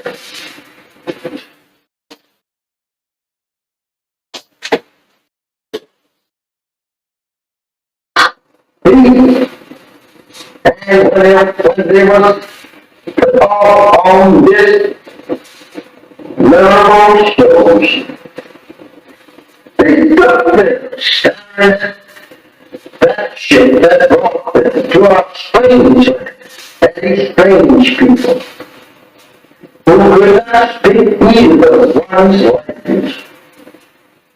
Now they have to live in a strange country, strange people who have chosen to them every bow from their native land that they were going to be the West Indies that they ever lived with. They were going to be the people that were destroyed. They soon discovered that on this ship that they were being brought here. I don't know how we should say anything in the name of Jesus of good for us. When this ship was made of Jesus, this is how that we have always been deceived by the white man. Trying to use Jesus, the name Jesus, to our a mental sleep, thinking that we are our way to heaven. This is church. My brothers and sisters, this is very hard for us to people to accept today. Imagine our parents standing in Christ to return to that native land and people and you yesterday. Trying to save the best minute that brought us in subjection to that will.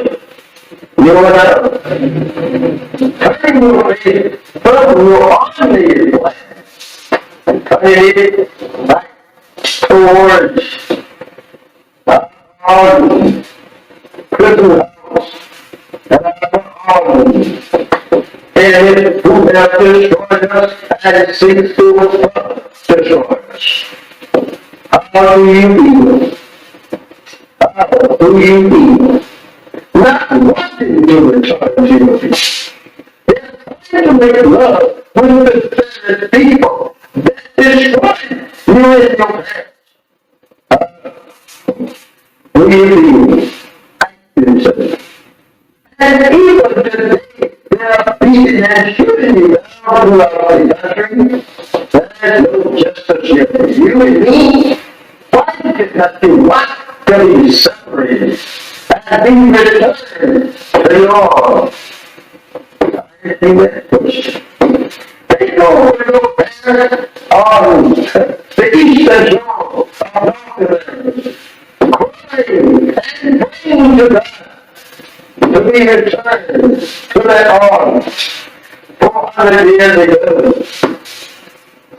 Now, they you like to see them rise up in the judgment, condemned for being such fools.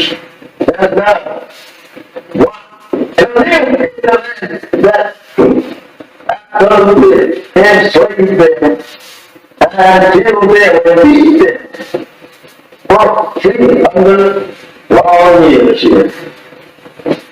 They would condemn you as fools. When I wanted to be separated, they go to your arm, purification for your son. The white man said you will free. Remember that.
How's we gonna make it? Sure, you ain't talking about us packing our bags and going westward or going out there in the land. Ain't no cities, no towns, no infrastructure out there. Sure, you ain't talking about. No. We ain't going back to Africa. No.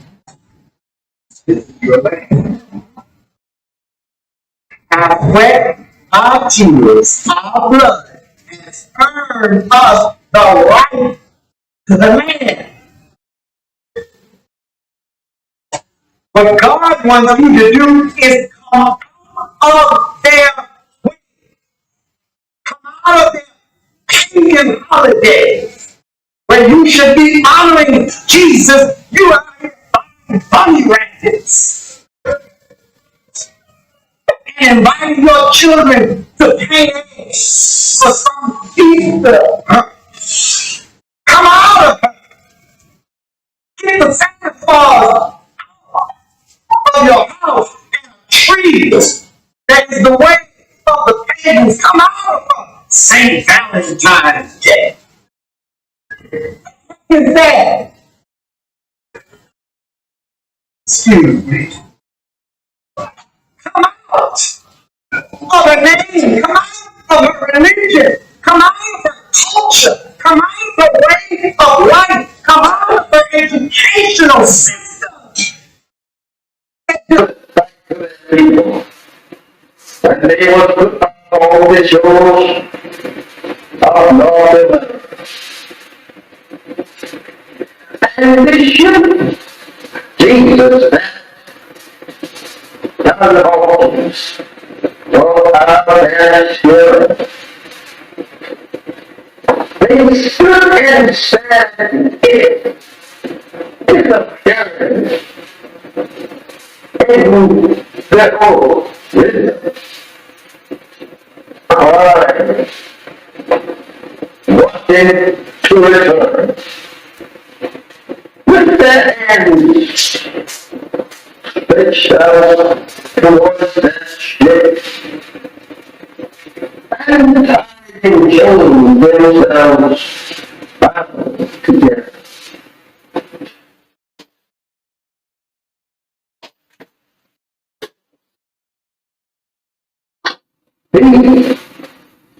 And when they was put all on this literal shows, they stood there staring at that ship that brought them to a strange land, and these strange people who could not speak either one's language.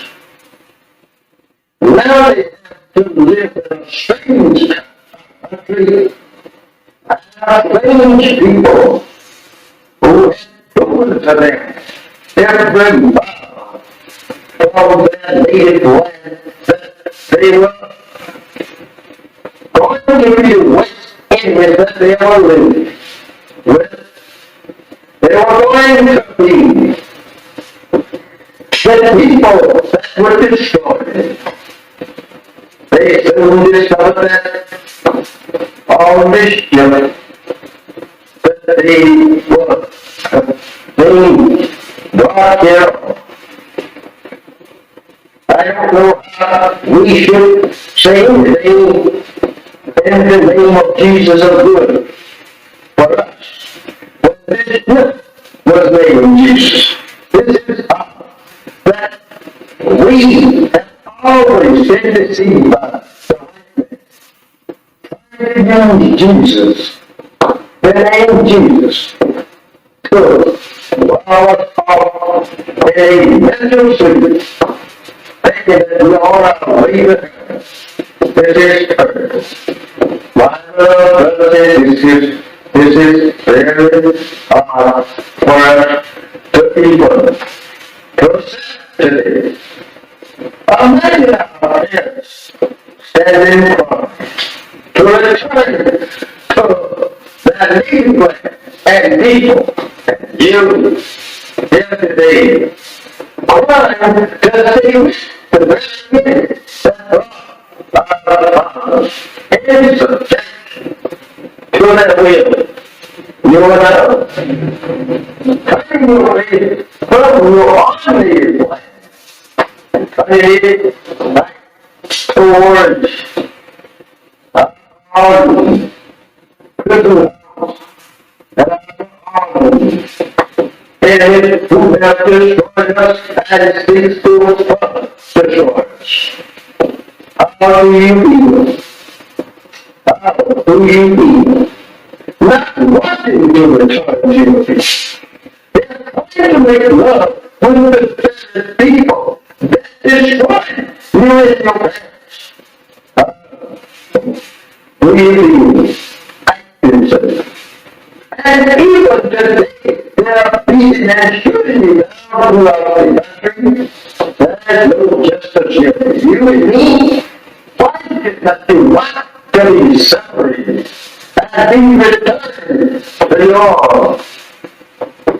anything that they go where your parents are.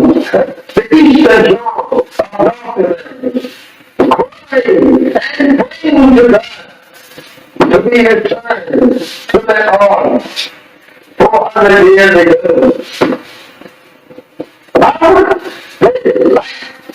You like to see them rise up in the judgment, condemned for being such fools. And now, what to live in the land that absolutely enslaved them and killed them and beat them for 300 long years. They would condemn you as fools. When I walked into these salaries, they go to your arm and application for your son. So I said you open. Remember that.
Alaikum, sisters and brothers. Someone brought him here. That should have covered it. Okay, brothers, this has been a year now. And we're finally home after 40 years in Arabia. I'm reporting to you from Arabia. Finally home after 40 years. So it's been a year now. There was an agreement made from a slave master. Said,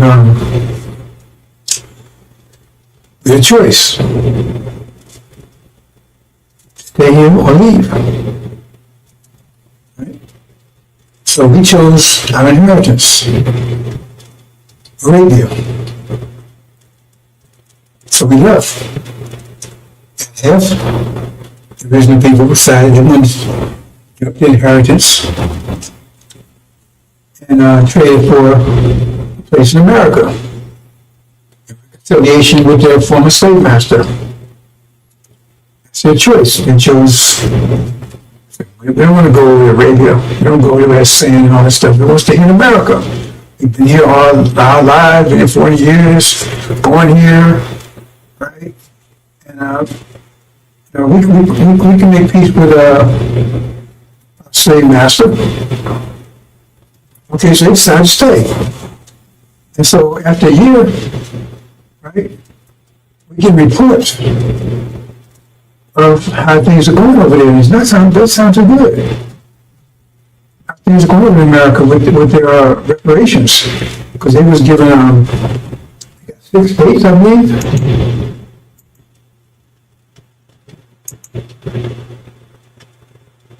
Yeah, see? Yeah. They got those 6 states right there. That's what Farrakhan told them. They was following this in Farrakhan. Farrakhan promised them, they stay there, 6 states, right, their own land, and they can make reconciliation with former slave master. They're not devils, not devils. They're human beings. They just had a rough, they were just,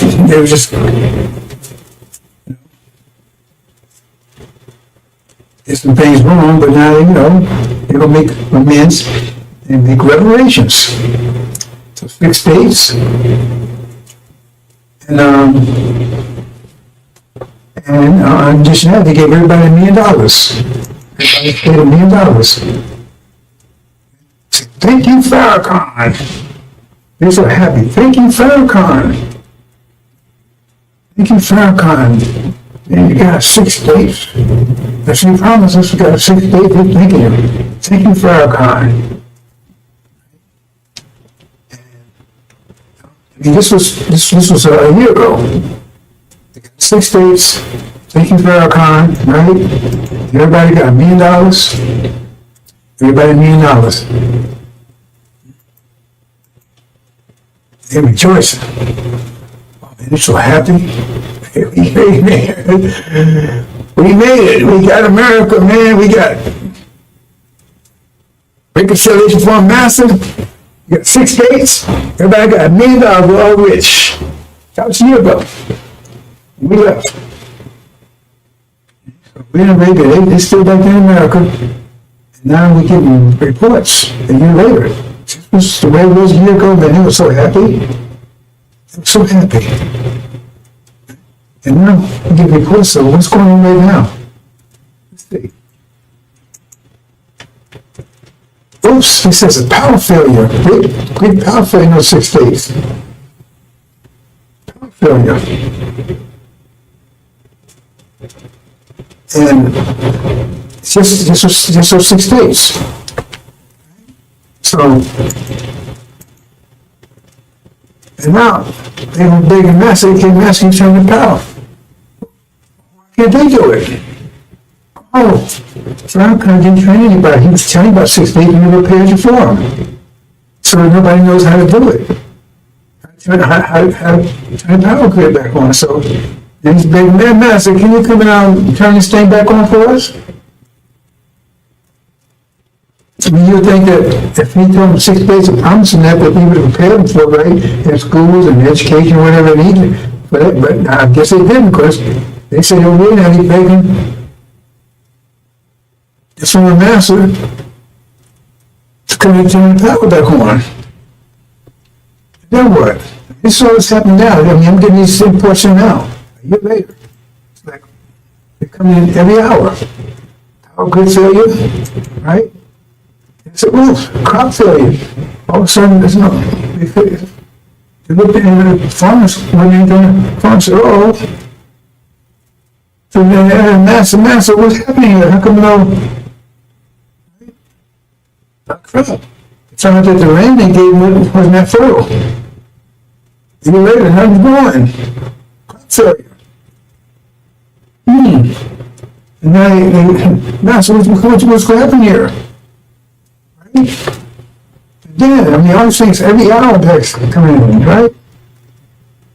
And then they look here and they had, a year ago, they had plenty of food on the shelves, right? Now, they look there now and all the food's gone. They're gone. And she said, what am I going to do here? So what's going on? How simply? So he said, Master, we need some food.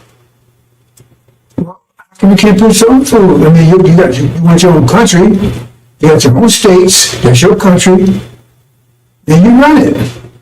What are you calling us for? So they're praying, and then, oops, no fuel. But there's no fuel there. Well, you got to buy your fuel. You got to produce your own fuel. What you calling us for? You got your own 6 states now. What you calling us for? Go and get some fuel.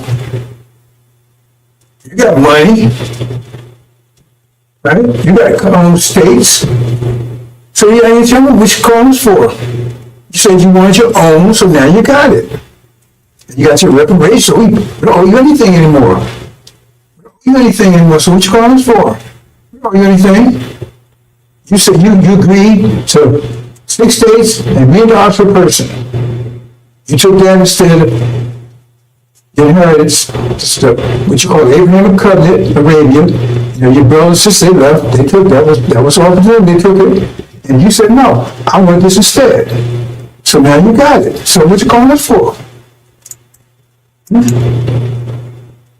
Oh, no communications.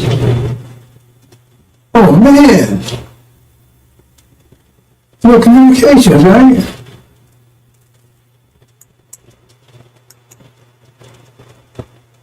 No medical facilities.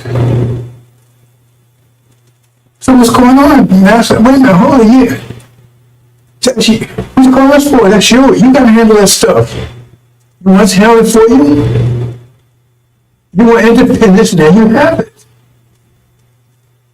I mean, wow, this stuff's coming every hour, man. Stuff like a year, they were celebrating. And now they're crying, begging the master, we've got all these problems here. So wait a minute, that's your what comes about your problems. You have to work those out. No transportation, I mean, no planes or nowhere. I fly a plane and drive trucks and boats and stuff, and you go and get this stuff. What you got us for? You wanted this, you got it. So go ahead and get to train your own pilots, build your own planes, build your own boats, and right? You see what I'm saying? Transportation, build your own trucks. What you got us for? Well, now, so you said you want 6 states, you got it. You want $1 million per person. That was the reparations. So now, if you never pay people to take care of this, how's that our problem? You're independent now. You're really free now. Oops, no fuel. The gas station's empty. I can't drive, eh? No gas. Yes, wow. All this stuff happened like for a year. Everything was great, and all of a sudden everything ran out. So guess what happened? Everything was good when they got it, and then it ran out. They had to let them replace it, pay the fuel, to get the farms going. So they was left with that stuff. The factory was full. I mean, house was full. And you had to keep. They thought that was just going to. I guess they thought it was just going to be there, just by itself. They prepared for it. See? And they ain't trained any engineers and scientists and architects and stuff. They didn't train anybody. So Farrakhan, he told you he don't get this for you, but he don't pay you for it. He didn't get anybody to handle this stuff. So what was that all about? So when they asked the master, they don't call on me. You was here, you had it when you was here with me. You said you want independence, you want to have reparations, so you gave it to you. Well, calling your brothers over there, they left, they handled their own business. You said you want to stay here. Right? Don't have any professionals or technicians, scientists, doctors, none of that. See? I mean, that's what, because I mean, You're going to say, well, you should be praying for that, right? So if he was telling you about revelation, you should be praying for it. If he said, God said that's where you're going to get you, so God told him he's going to get that for you, then he should, like when God told Noah there was a flood coming, told him to build an ark, so he started building an ark.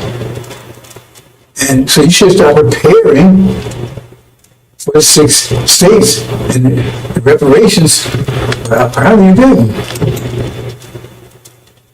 So now, it tells us, look, hold it. We want total separation. I mean, look, we don't want you to call us no more. We don't want you to call us no more. Because you're wearing us. You run your own country. You got your own land. Right? You got money, $1 million, all this stuff, right? So now we got to protect your money and everything too. No, you have to create your own money. You have to do all these things, your own wealth, not ours. Right? So we're going to cut you off first transforming that too. That's all economics. So they're going to tell it. They tell all the people, all the white folks, right? All the black folks. Now all the black folks is either in Arabia or in those 6 states. That's the solution. It'd be one way or the other. There couldn't be no integration, that kind of stuff. That's the deal. You said one or the other. So all the black folks are here, no integration, that kind of stuff. Right? Was it one or the other? So they're there. So they said, okay, right? So they just said, we want to take that money because we don't know what y'all doing over here. You have your own money, you have your own wealth. So they do this. They tell all the white folks, say, protect your money. Right? Transfer your money into gold. Transfer all your dollars into gold. Now remember, they gave everybody $1 million apiece. So everybody got $1 million apiece, right? They transfer it to gold. And then what happens is what they do is they start just printing money. Which is not printing money. You understand what that means? It's inflation. Because if you got $1 million of gold, a million ounces of gold, say a million ounces of gold, understand this, and you got 1 million certificates, then you say each certificate is worth 1 ounce. If you got 1 million ounce, each certificate is worth 1 ounce. Understand that? You got 1 million ounces of gold, and you got 1 million certificates. Each one of those certificates is worth 1 million. If you want to say trade with the certificates, each one of the certificates is worth 1 ounce of gold. But if you take and print, you say you got 1 million ounces of gold, and you got 1 million certificates. Each one, but say you print twice as many certificates, you got 2 million. Well, then each certificate is only worth 50 cents now. But you got to connect that to the gold. You print 4 times, then each one is worth a quarter. So the more you print, the less they work because those certificates have to equal what the gold is. See, so the more you print money, the less, right? The less they're worth. So if you print twice as much money, right, then less gold. You understand? So the dollar is worth 1 ounce of gold. That's right. Then if you print double that amount of dollars, then each one's worth half an ounce. You understand? That's printing money without increasing your wealth does. That's inflation. So what happens is they keep printing. They get down to $100 is worth a penny. See, that doesn't affect their people. They try to protect their money because they transfer their money to gold. So gold still has its value. It's just the dollars don't. Still got the same amount of gold. But the dollars, they get down to a penny. So you can't buy it. You had $1 million, now $1 million worth of $5. That's all it's worth. Make $1. Hardly worth anything. Otherwise, hey, that's our money. You gotta have your money, control your wealth. You can't keep coming at us what you're doing. And you think they will do that? You've been a Gaza lately? You see what happened to the trees they made, the so-called natives kept telling you to fault town because they kept making trees, but then they broke the trees. and took their land and genocide everything else. But no, they wouldn't do that to you. See? Because now you have your money's worth for nothing. They haven't lost anything. Because once that money's worthless, it's no good, right? Then you burn it up, throw it away, it's worth nothing. People still got gold, and even if they take it, hold on, the money hope to increase again, they use another certificate, use another form of money. So it's still worth nothing. The $1 million you had, you was so happy with now, it's probably worth $1 million. So you can't buy anything $1. Plus the economy's collapse because everything is failing, and you don't know how to repair it. You don't have to communications. You don't have to do any of this stuff. You're an engineer, but how should I know anything? Because it's our company. Right? He didn't know how to prepare you. He told you to give 6 days. He told you, listen to me. Listen to me. Right? Now, you're broke. The economy's gone. You have no food, no electricity, no power, anything. It's not their fault. They gave you what you asked for. You saw out your inheritance for that. And then they closed the border. Because you're going to try to get back into America now. We want to come back in, Master. No, we don't want you back in here. We sorry, we want to come in. No. As you chose, you stay there. Close the border so you can't get back in here. You get back in there into what you call your land now. Swaziland or something? Farrakhan. Maybe call it Farrakhan. Farrakhan. You got the Farrakhan. Right? So they close the borders, you can't. Because now you're hungry and everything else, your money's worthless. Oh God, I come back, man. I come back, work for you, I work for Popeyes, I do anything you want. No, either they were in Arabia or they in that land. There are no blacks in America any place, just in that land, and those that you 6 days. And then you're starving, you ain't got no money's worthless, nothing works, and they close the border. And then you see that's anything on the phone, he told the guy you get feed and help you. He finally got rid of niggas. Finally got rid of them. Finally got rid of them. So you see on the phone, yeah, it worked. We saw them in Revelation, we saw them that said used car. They turned the miles back and everything else, and they bought it. They could have had a BMW, they could have had a Lamborghini, they sold it for BMW. Good, damn thing didn't work. Now, it's starving. Living in tents.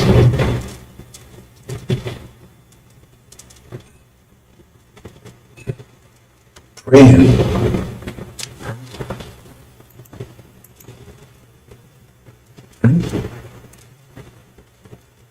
So what? Anyway. What we gonna do, Farrakhan? What we gonna do, Farrakhan? You told us to take reparations, so we did, but they gave us everything we asked for. What we gonna do, Farrakhan? What we gonna do? Pray, pray, pray, pray. That's his answer. Pray, pray, pray.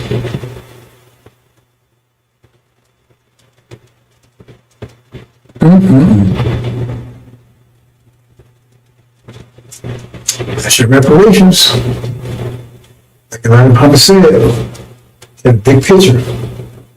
Leaving, the blacks staying on the shore, the ones stay behind, and they was whooping their ass. Because they all thought you think they would give you some land to take care of you? They didn't want to do that. They go bankrupt, give everybody $1 million, you know what it was? 17 million, that was 17 million times, 17 million times a million is like $17 trillion, I think, something like that there. What are they going to do that for you? They want to get rid of you. So now they have to succeed. Because they close the border, and what you going to do? When you want to fight to come out? They close the border. They got the military around there. They finally got rid of you. No more black problem, no more Negro problem anymore. Who's out of here? And those groups that's here, they're gone. And our hands are clean. We gave what they wanted. Or anything. God honors contracts. Remember he honored the contract with Jacob. He sold his birthright for a bowl of soup to Jacob. It was Esau's inheritance. And God honored it. Okay, Jacob, it's yours. You're the one. And that's the deal. Because he ain't your friend. Pharaoh ain't your friend. Pray, pray, pray. That's the answer. This homeland you was promised, you never rejected it. So now you got what you asked for. So they gave you reparations today or tomorrow. How would that scenario not play out like that? But it's okay, you got it. Tell me how the scenario wouldn't play out like that. And tell me why they wouldn't do it. And there'll be so much they can say, okay, we're going to take care of him. And I said, go out there and take care of you. But he was right here. He's working at Popeyes. And they didn't get up on the section of other stuff last year. Because they're trying to get rid of stuff right now. Trump's trying to give all that stuff right now. Because they're closing on you. You don't realize it. Anyway, that's just, that's what's happening in America. Was coming there. It's a disaster over there. You know, I just got a call. Really? You serious? Our ambassador just got a call from I don't know what they call it Thailand or something. I forgot what it's something called right there. That 16? They're begging us to come and help. Can they come over here? Can we come and get them? Really? Can we come and get them? Bring them? Oh, no. And he even asked, Master Fard Muhammad, right? He said, no, hell no. We ain't going to get them. I agree with that. Yeah, the pastor said he's called him and he passed away to Master Muhammad. Master Muhammad said, send him back. Listen, no, we can't come and get you. You made your choice, live with it. Or die, whatever the situation is. Wow. I can't believe it. They actually sent a message over.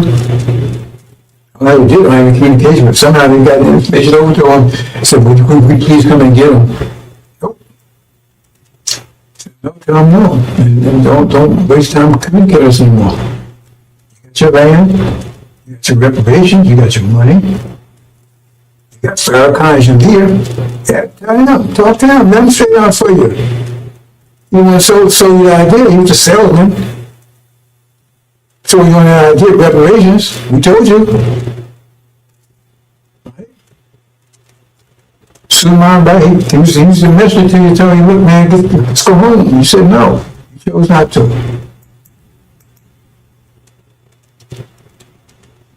Okay, well, since that's a sad story, I guess that's it. Is that it? Well, they're not getting more reports.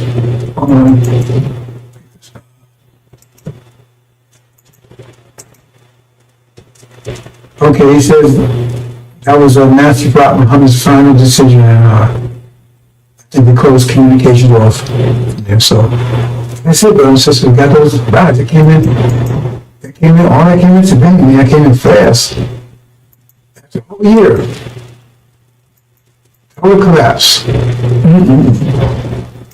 They're begging it. Somebody help me. We can't do it. They're Master help you. We won't do it. That's not what we do.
Update, brothers and sisters, got another late report in.